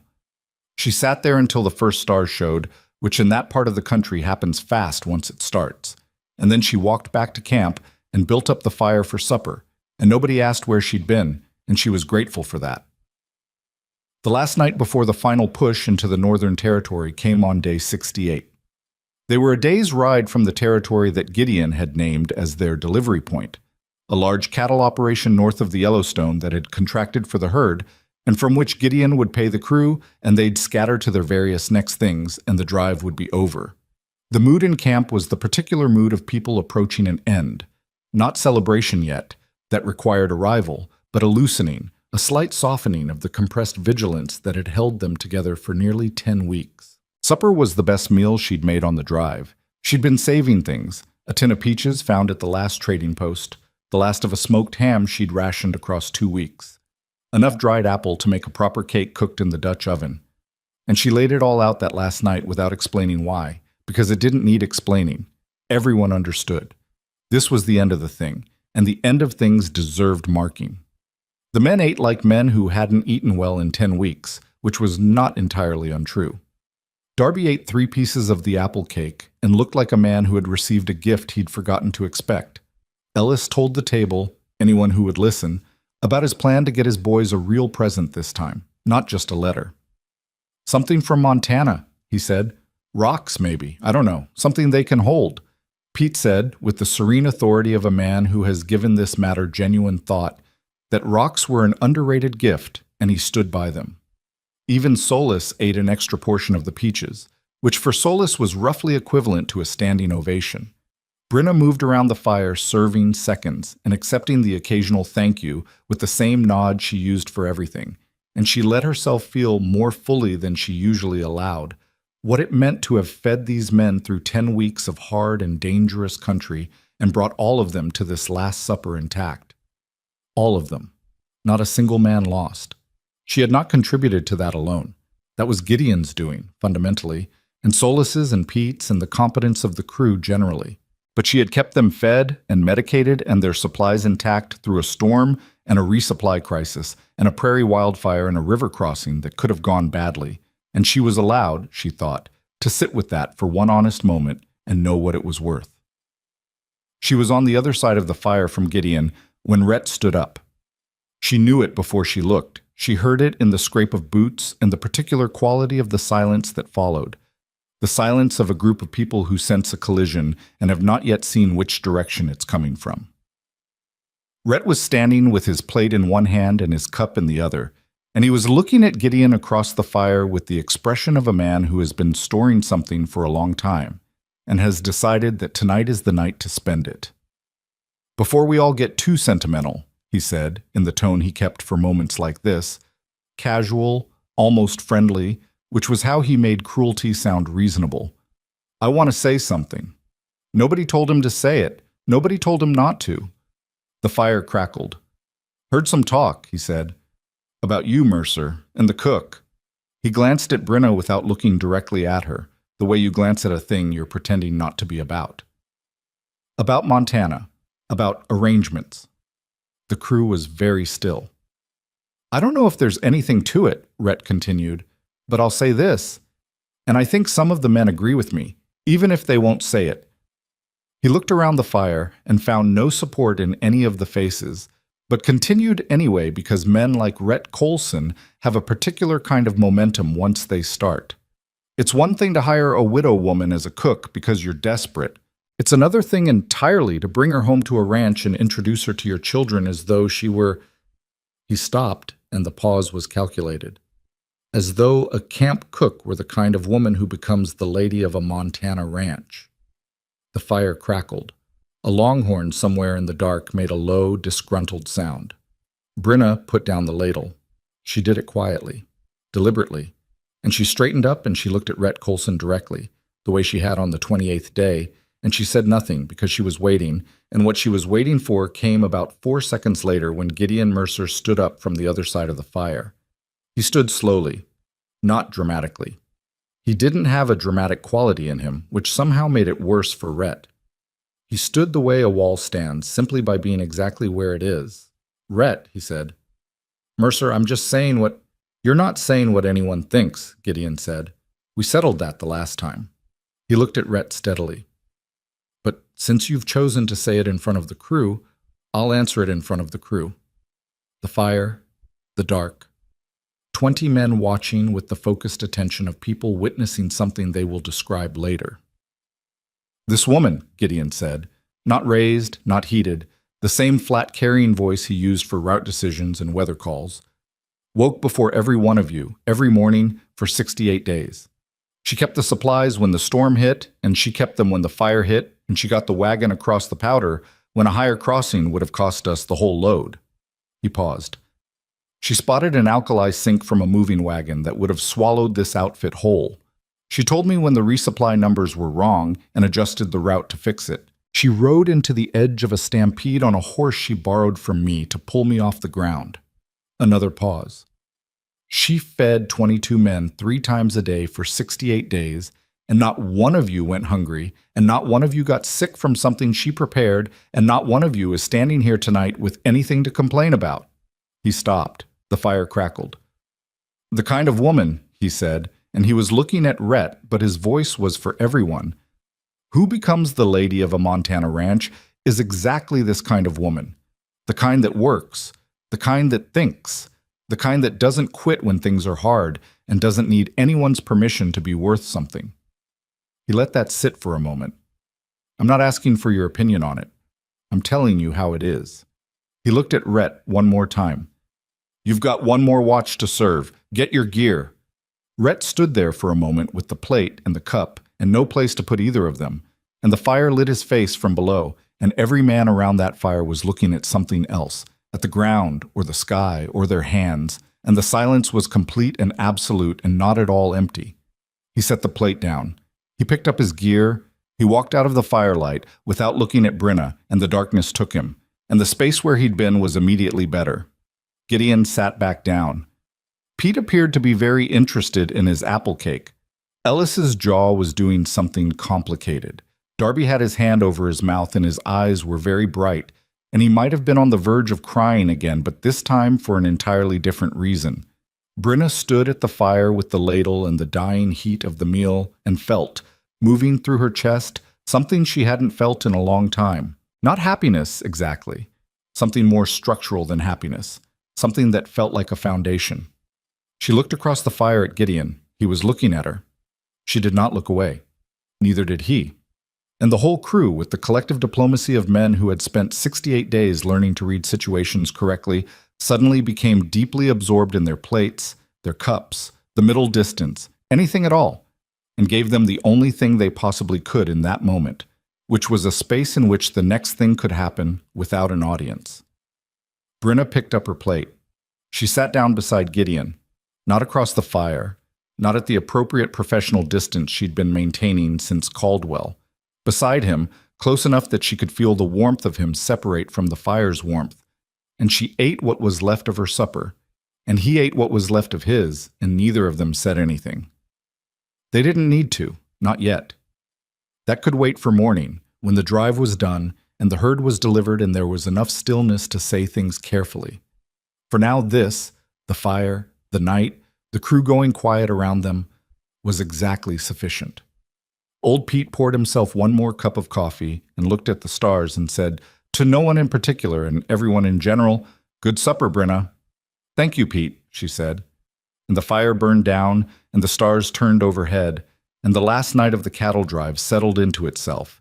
And somewhere out in the dark, 3,000 longhorns stood in the grass they'd come so far to reach, unaware of and utterly indifferent to the small human reckoning that had just taken place around a fire beside them.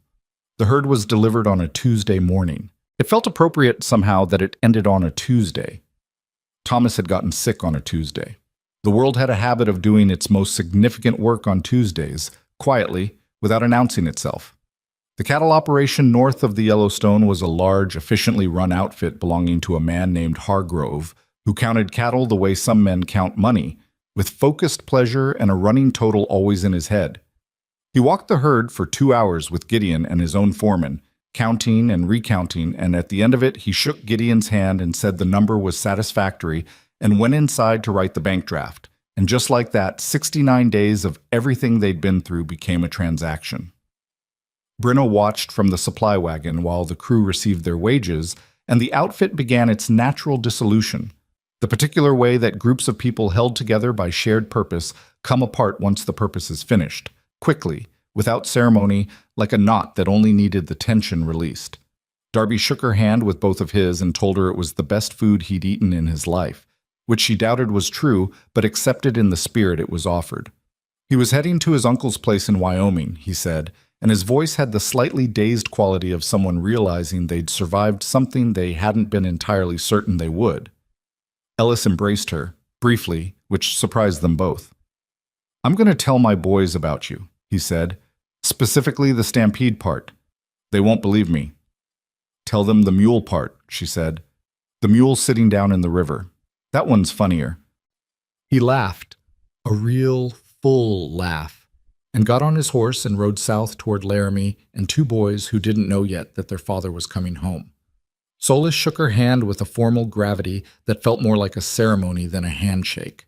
He said something in Spanish that she caught most of, which was essentially that she cooked better than his grandmother, which from Solis she understood to be the highest available praise. She thanked him in her best half Spanish, and he nodded once and rode west and was gone with the efficiency of a man who has never seen the point of prolonged goodbyes. Pete was last. He stood beside the wagon while she reorganized the remaining supplies out of long habit, sorting what was salvageable from what wasn't, taking inventory of what the drive had cost and what it had left. You know, he said, I've been on 11 drives, and I never once at the end of one thought, that's a person I'll remember. He leaned against the wheel the way he'd leaned against 100 wagon wheels. I'll remember you, Brenna. She stopped what she was doing. You gonna be all right, Pete? She asked. Because he was old and the drives were hard, and she'd noticed in the last 2 weeks that his knuckles had swollen worse than when they'd started, and he'd been slower getting up from the ground. He made a dismissive sound. Got a sister in Colorado. Going to go irritate her for a while. He pushed off the wheel. You going to stay? She looked across the yard to where Gideon was finishing the paperwork with Hargrove's foreman, his hat pushed back on his head, the same posture he'd had over those maps in Caldwell 69 days ago. Yes, she said. Pete nodded as if she'd confirmed something he'd calculated weeks ago. Good, he said simply. He put on his hat. Take care of those hands. He rode north, and she watched him go, and she turned back to the wagon and finished her inventory, and the yard got quiet. Gideon came to find her when the last rider had gone. He stood at the tailgate of the supply wagon and watched her work for a moment. She was aware of him the way she'd been aware of him since approximately day 8, precisely, specifically, in a way she'd been managing carefully for 2 months. Hargrove offered me a good price for the wagon and the remaining supplies, he said. Take it, she said. You don't need to haul the wagon to Montana. What's left isn't worth the trip. What's left, he said, is mostly your organizational system, which Hargrove's cook will destroy inside a week. Then Hargrove's cook will learn from it, she said. Same way everything gets learned. He was quiet for a moment. She pulled the account book from the wagon box and handed it to him. Final inventory. What was used, what was lost, what's remaining. The flour discrepancy is noted. I marked it as loss, cause unclear. He took the book without opening it. We both know the cause. We know what we think, she said, not the same as knowing. Rhett's gone, he said. Took his wages and went south. Didn't say where. She nodded. She'd expected that. Men like Rhett went somewhere else when the territory they'd staked out was no longer available to them. It was, in its way, a solution, just not the satisfying kind. Brenna, he said. She closed the wagon tailgate and latched it and turned around and looked at him fully, in the way she'd been not quite doing since that evening on the rock outcrop. You said you'd think about it, he said. Montana. I did think about it, she said. And?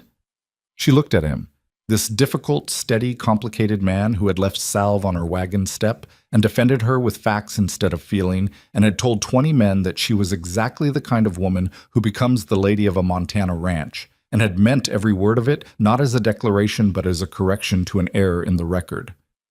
I have conditions, she said. Something shifted in his expression. Not surprise, exactly. More like recognition, as if this was the answer he'd expected from her and had been hoping for. All right. I'm not going as a housekeeper, she said. I'll run the household because I know how and because I'm good at it, but that's not the position. I'm not staff. No, he said. You're not. Your children don't know me. I'm not going to walk in and try to replace their mother. That's not something anyone should try to do, and I won't. She kept her eyes on his. I'll be patient. I'll be honest with them.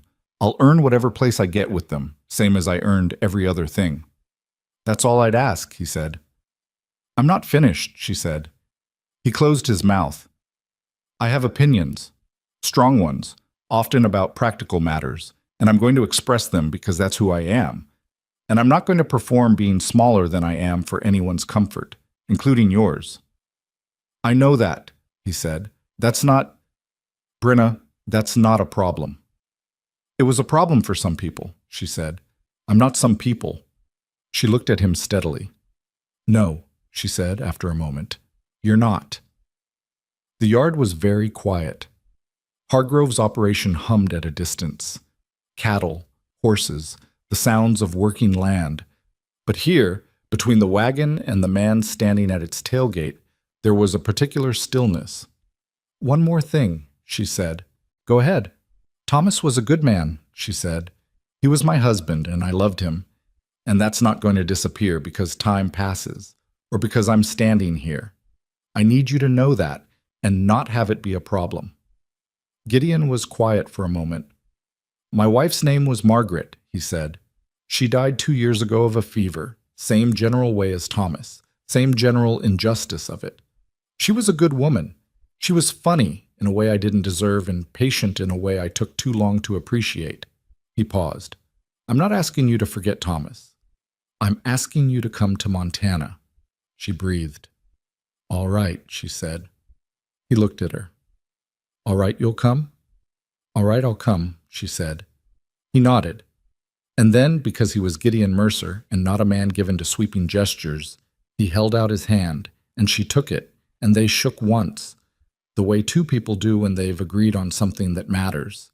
And then he didn't let go and she didn't pull away, and they stood there in the quiet Hargrove yard with the empty supply wagon behind them and Montana ahead.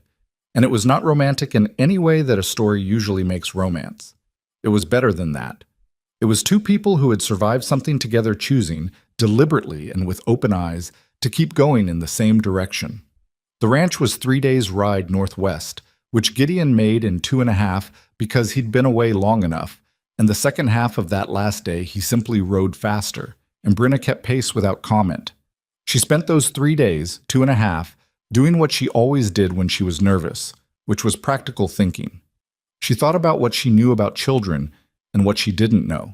She knew that grief in children doesn't follow the same logic as grief in adults, that a 6-year-old's loss sits differently than an 8-year-old's, that Jesse, who couldn't remember his mother's face, might have a harder time in some ways and an easier time in others.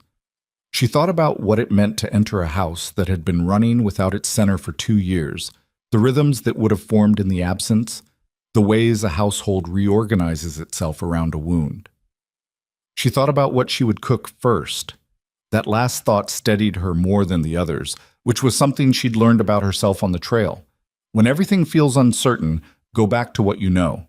Start with what's real. The rest follows. The ranch appeared in the late afternoon of the third day as they came over a long rise, and it was exactly what Gideon had described. 10,000 acres of grass and creek water, and the kind of sky that makes the world feel like it has room in it. The main house was solid and functional, built by someone who understood weather and wasn't trying to impress anyone, with a wide porch and good deep eaves and a kitchen garden along the south wall that had gone slightly wild in the absence of attention. She noted the kitchen garden immediately. It had bones. Someone had planted it with real intention. It had just needed tending. She would tend it. They were met in the yard by a stout woman named Mrs. Albright, who had been keeping the house and the children in Gideon's absence, and who looked at Brenna with the frank, assessing gaze of a woman who has been holding something together and needs to know immediately whether the person arriving is going to help or complicate. Brenna met the gaze directly. I'm Brenna Hale, she said. I understand you've kept this place running. I'd like to hear how, if you're willing to tell me. Mrs. Albright's expression shifted. The assessment not completed, but updated. You want the tour or the honest version, she said. Honest version, Brenna said. Kitchen needs work. The root cellar has a moisture problem along the north wall, and the boy hasn't been sleeping well since March. She paused. The girl is fine. The girl would be fine in a hurricane. Clara, Brenna said. Mrs. Albright looked at her slightly differently.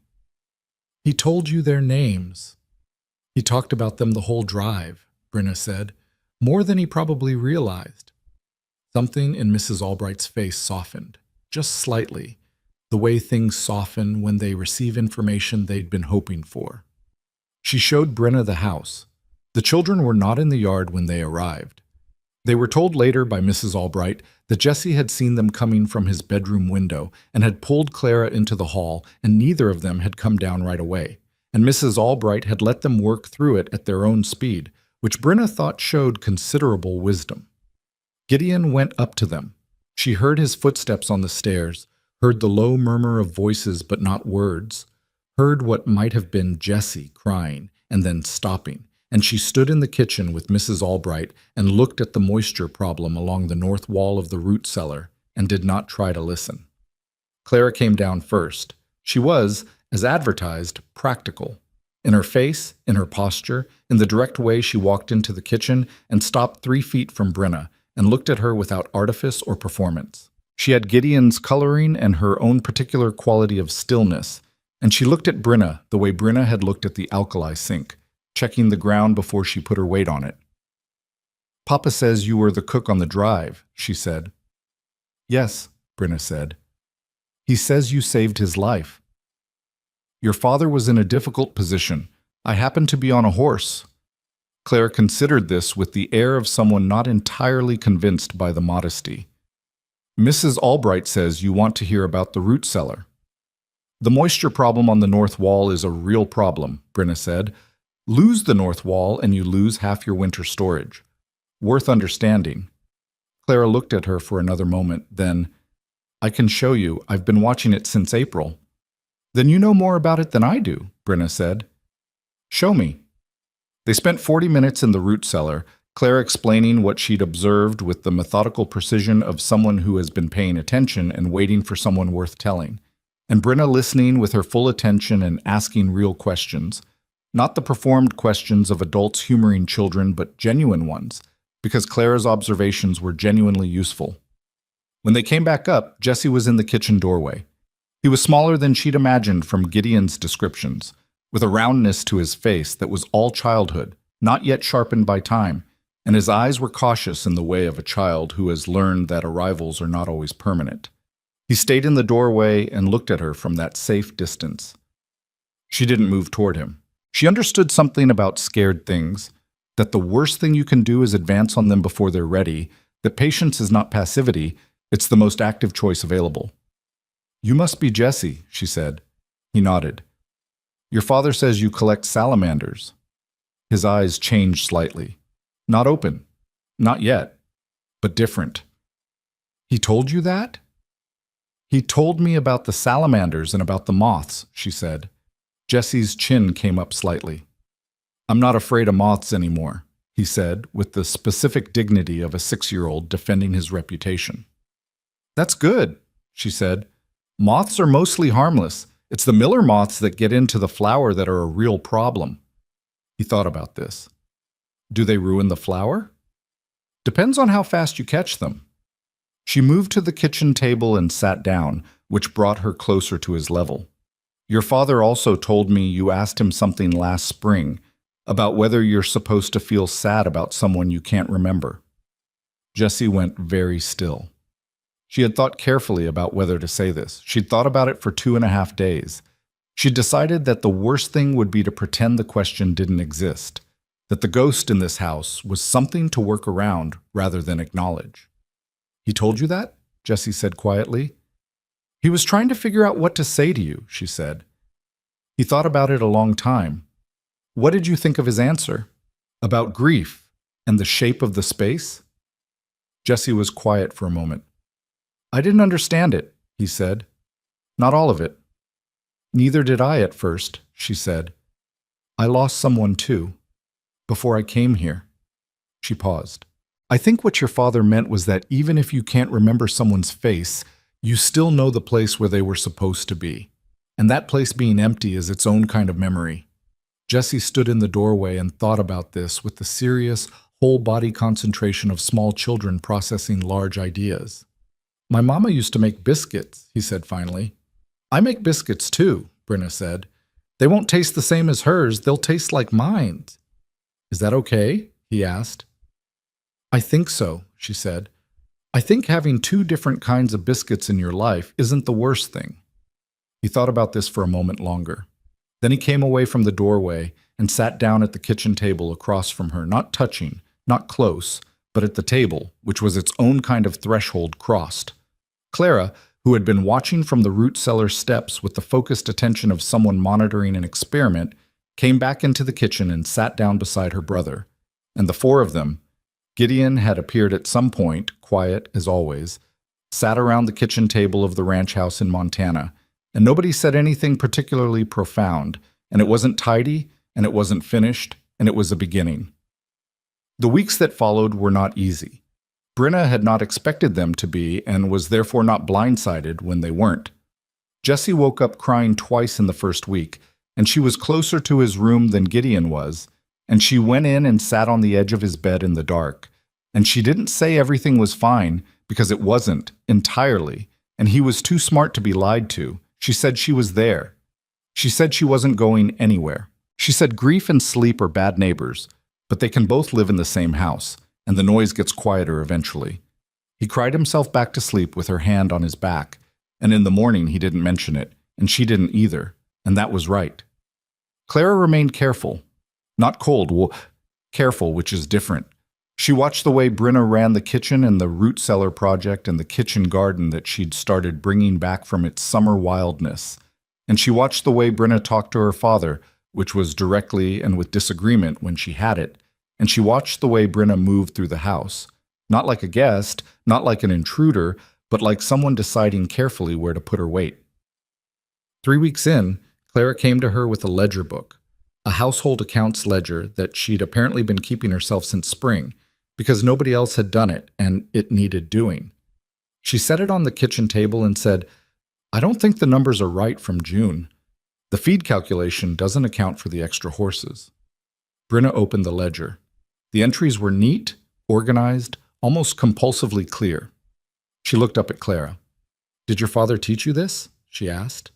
"No one taught me," Clara said. "I just started doing it because someone had to." Brenna looked back at the ledger, at the neat columns, at the girl who had been keeping the accounts of an entire ranch at 8 years old because someone had to, and she was the someone available. "You're right about June," she said. "Let's fix it." They sat at the kitchen table for 2 hours working through the ledger, and Brenna showed her the system she used for supply accounting, the same system she'd used on the drive, refined over 69 days of necessity. And Clara absorbed it with the focused speed of someone who has been waiting for better tools. By the end of the second hour, the June discrepancy was corrected and the remaining entries were restructured, and Clara was showing Brenna a notation system she'd invented herself for tracking seasonal costs that was genuinely more efficient than anything Brenna had used. "That's better than my system," Brenna said. Clara looked up. "Really?" "Really," Brenna said. "Can I use it?" Clara looked at her steadily for a moment, and something in her face moved. Not melted, nothing so dramatic. Just shifted the way ice shifts in late February when the temperature hasn't fully turned yet, but the ground underneath is beginning to remember what it is. "Yes," she said. Winter came to Montana the way it always does, with a seriousness that the previous seasons don't fully prepare you for, even when you know it's coming. The first snow arrived in October, and by November the world outside the ranch had simplified itself into white and gray and the particular blue of cold shadow on snow, and the days shortened until they felt like interruptions in the dark rather than the other way around. Jesse got sick in late November. It started as a cough, the ordinary kind, the kind that children pick up in the cold months and shake in a few days. By the second day it was in his chest. By the third day his fever was high enough to worry about, and the doctor was 12 miles away on roads that the snow had made into a theoretical concept rather than an actual route. Brenna did not sleep for 3 days. She was not performing devotion. She was not trying to prove anything to anyone. She sat beside Jesse's bed because the fever was high, and the night was long, and someone needed to be there, and she was the one who was there, and that was the whole of the calculation. She managed the fever with cold compresses and the willow bark tea she'd learned from her mother, who had learned it from her own mother, This chain of women's knowledge passing hand to hand across generations of situations where the doctor was far away and you worked with what you had. She kept him hydrated. She monitored his breathing with the specific focused attention of someone who has learned that the difference between a chest cold and something worse announces itself in the quality of the breath if you're listening carefully. Gideon sat with her through most of the second night. They didn't talk much. He made coffee, which she drank without tasting. She changed the compress on Jesse's forehead, and he handed her the basin, and the ordinary collaboration of two people managing a crisis together passed between them without requiring words. On the third morning, the fever broke. Jesse opened his eyes and looked at the ceiling, and then looked at Brenna, who was sitting in the chair beside his bed with her hands in her lap, and the particular flatness of expression that comes from extended exhaustion. "You stayed," he said. His voice was rough from 3 days of coughing. "Yes," she said. He looked at her for a moment, then, "Are you my mother now?" She had thought about this question, not because she'd expected it in exactly these words, but because she'd known something like it was coming, in some form, at some point, and she'd wanted to be ready to answer it honestly. "I'm Brenna," she said. "I'm the person who's here, and I'm going to keep being here." She paused. "What I am to you is something you get to decide. I'm not going to put a name on it before you're ready to." Jesse thought about this. "Clara calls you Brenna." "She does. But she smiles more than she used to," he said. "Mrs. Albright said so." "Mrs. Albright notices a lot." "She does," he agreed, with the grave authority of a child stating a known fact. He coughed once, less than he'd been coughing. "Will you make biscuits today, when I can get up?" "When you can get up," she said. "Yes." He closed his eyes and went back to sleep, and she sat in the chair and felt, moving through the exhaustion, something that she hadn't felt since before Thomas died, and maybe not completely even then, the specific gravity of being the person someone counts on. Not needed the way a cook is needed, not useful the way a pair of skilled hands are useful, but counted on, the way a home is counted on, the way a center holds. She was crying before she realized she was going to. Not dramatically, not the heaving, breaking kind of crying that happens in crisis. The quiet kind, the kind that leaks rather than floods, that comes when you're so tired that the normal management of your own face stops functioning and you just feel what you feel. Gideon found her that way when he came to the door of Jesse's room. He stood in the doorway and looked at her, and he didn't say anything consoling or practical. He came in and sat on the edge of Jesse's bed and put his hand over hers where it rested on the arm of the chair, and they sat there together in the gray morning light while his son slept. And that was enough. It was more than enough. It was the thing itself. Spring came in stages, the way it does in Montana. Tentative first, a few warmer days that retreat before they commit, and then one morning you wake up and the world has decided. The kitchen garden came back with the assistance of considerable effort on Brenna's part, and Clara's guidance and Jesse's interest in the earthworm population, which he monitored with scientific dedication and reported on at dinner in more detail than was strictly necessary. The ranch prospered, not extravagantly. Prosperity on working land is never extravagant. It is relentless and specific and measured in the quality of the grass and the health of the cattle and the tightness of the accounts. But it prospered, solidly, in the way that a well-run thing prospers when the people running it pay attention and don't pretend problems away. Brenna and Gideon married in March, quietly, with only Mrs. Albright and a neighbor couple as witnesses, because neither of them needed an audience to mean it. Clara put on her best dress without being asked and stood very straight during the brief ceremony and afterward told Brenna, with the directness she'd inherited from her father and apparently refined on her own account, "I'm glad it's you." Brenna had to look at the ceiling for a moment before she could answer. "Me too," she said, when she could. Jesse asked if there would be cake. There was cake. It was not a perfect life. It was never going to be a perfect life, and Brenna would not have trusted one if it had been offered. The ranch had hard seasons and good ones. There were arguments, real ones, the kind that come from two strong-willed people living in close quarters and disagreeing about legitimate things, not performed arguments for show, but the grinding, honest friction of two people learning each other's edges. She and Gideon had 3 specific fights in the first year about money, and 2 about the cattle operation, and 1 prolonged disagreement about the roof that lasted 6 weeks before they landed on a solution neither of them had originally proposed. Jessie grew. Clara grew faster, in all directions, taller, sharper, more herself, which was a person Brenna found consistently impressive and occasionally alarming. By the second spring, she had taken over the household accounts entirely and was running them with an efficiency that made the previous system look like a rough draft. And Brenna cooked. She cooked the way she'd always cooked, completely, attentively, with the deep knowledge of someone who understands that food is not just fuel, but language, that what you put on a table is a statement about what and who you value. She cooked for the ranch hands at branding time, and for the neighbors who came in winter when the roads were bad and company was scarce, and for the children every morning before school, and for Gideon every evening when he came in from the land with the particular tiredness of a man who has spent his day being physically responsible for 10,000 acres. She cooked Jesse's biscuits, which were hers, not his mother's, which tasted like Brenna and like Montana, and like mornings in a house where someone was always up before you, building the fire, starting the coffee, making the world slightly warmer before you had to come out and face it. One afternoon in the second summer, she was in the kitchen garden when Clara came out and sat on the garden wall and watched her work for a while without speaking. "What?" Brenna said, because Clara's silences had flavors, and this one tasted like something on its way to being said.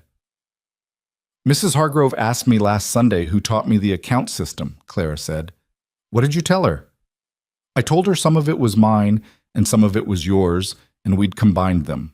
Clara picked at a thread on her sleeve. "She said that was unusual, 2 different people's systems working together." "It's only unusual if you think there's only one right way to do something," Brenna said. Clara was quiet for a moment. "She also asked about you, about who you were before you came here." "What did she ask?" "She asked if you were the woman from the Mercer Drive, the one who saved it." Clara looked up. "People have apparently been talking about it, in town." Brenna sat back on her heels and looked at Clara. "What did you say?" "I said yes," Clara said simply. "I said you were the cook, and you saved the wagon, and you pulled Papa out of a stampede, and you figured out the crossing at the Powder River." She paused.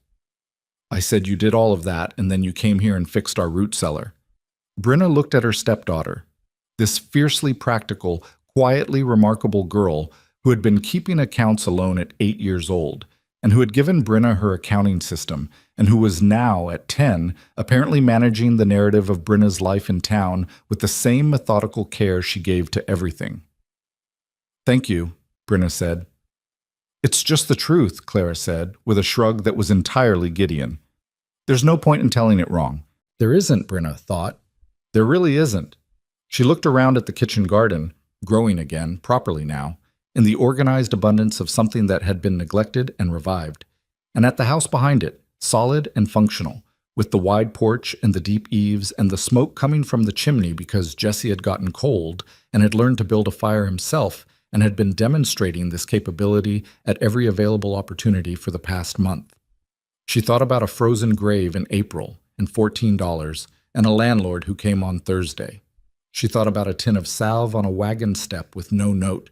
She thought about the moment she'd stood in the creek bed and heard the herd sweep past and felt her own pulse and couldn't tell the difference, and how she'd sat up afterward and taken inventory of the supplies, because that was what you did. You took stock of what remained, you assessed what was salvageable, and then you went forward with what you had. That was the thing, she thought. That was the whole of it, really. Not that the world had given her anything, not that she'd been rescued or rewarded or that things had worked out the way they were supposed to. None of that was guaranteed and none of it was promised, and she'd learned early not to expect promises from things that couldn't keep them. What had happened was simpler and harder and more worth having than any of that. She had gone forward. Through the loss and the dust and the hardship and the days when the supplies ran low and the nights when the grief came back without warning and the moments when she'd been invisible and the moments when she'd been dismissed and the moments when the world had been genuinely, specifically unfair. She had gone forward anyway, with what she had, which was skill and stubbornness and the ability to make something out of near nothing, which it turned out was enough. It was, in the end, exactly enough. Claire went back inside. Brenna stayed in the garden a little longer in the good Montana afternoon, with the smell of turned earth on her hands and the sound of Jesse inside loudly telling his father something about salamanders and a fire that was probably burning a degree or two too hot for comfort, and a life that was hers. Imperfect, real, built out of hard country and hard work, and two people who'd chosen each other with open eyes. She went inside. She built the fire down to the right temperature. She started supper.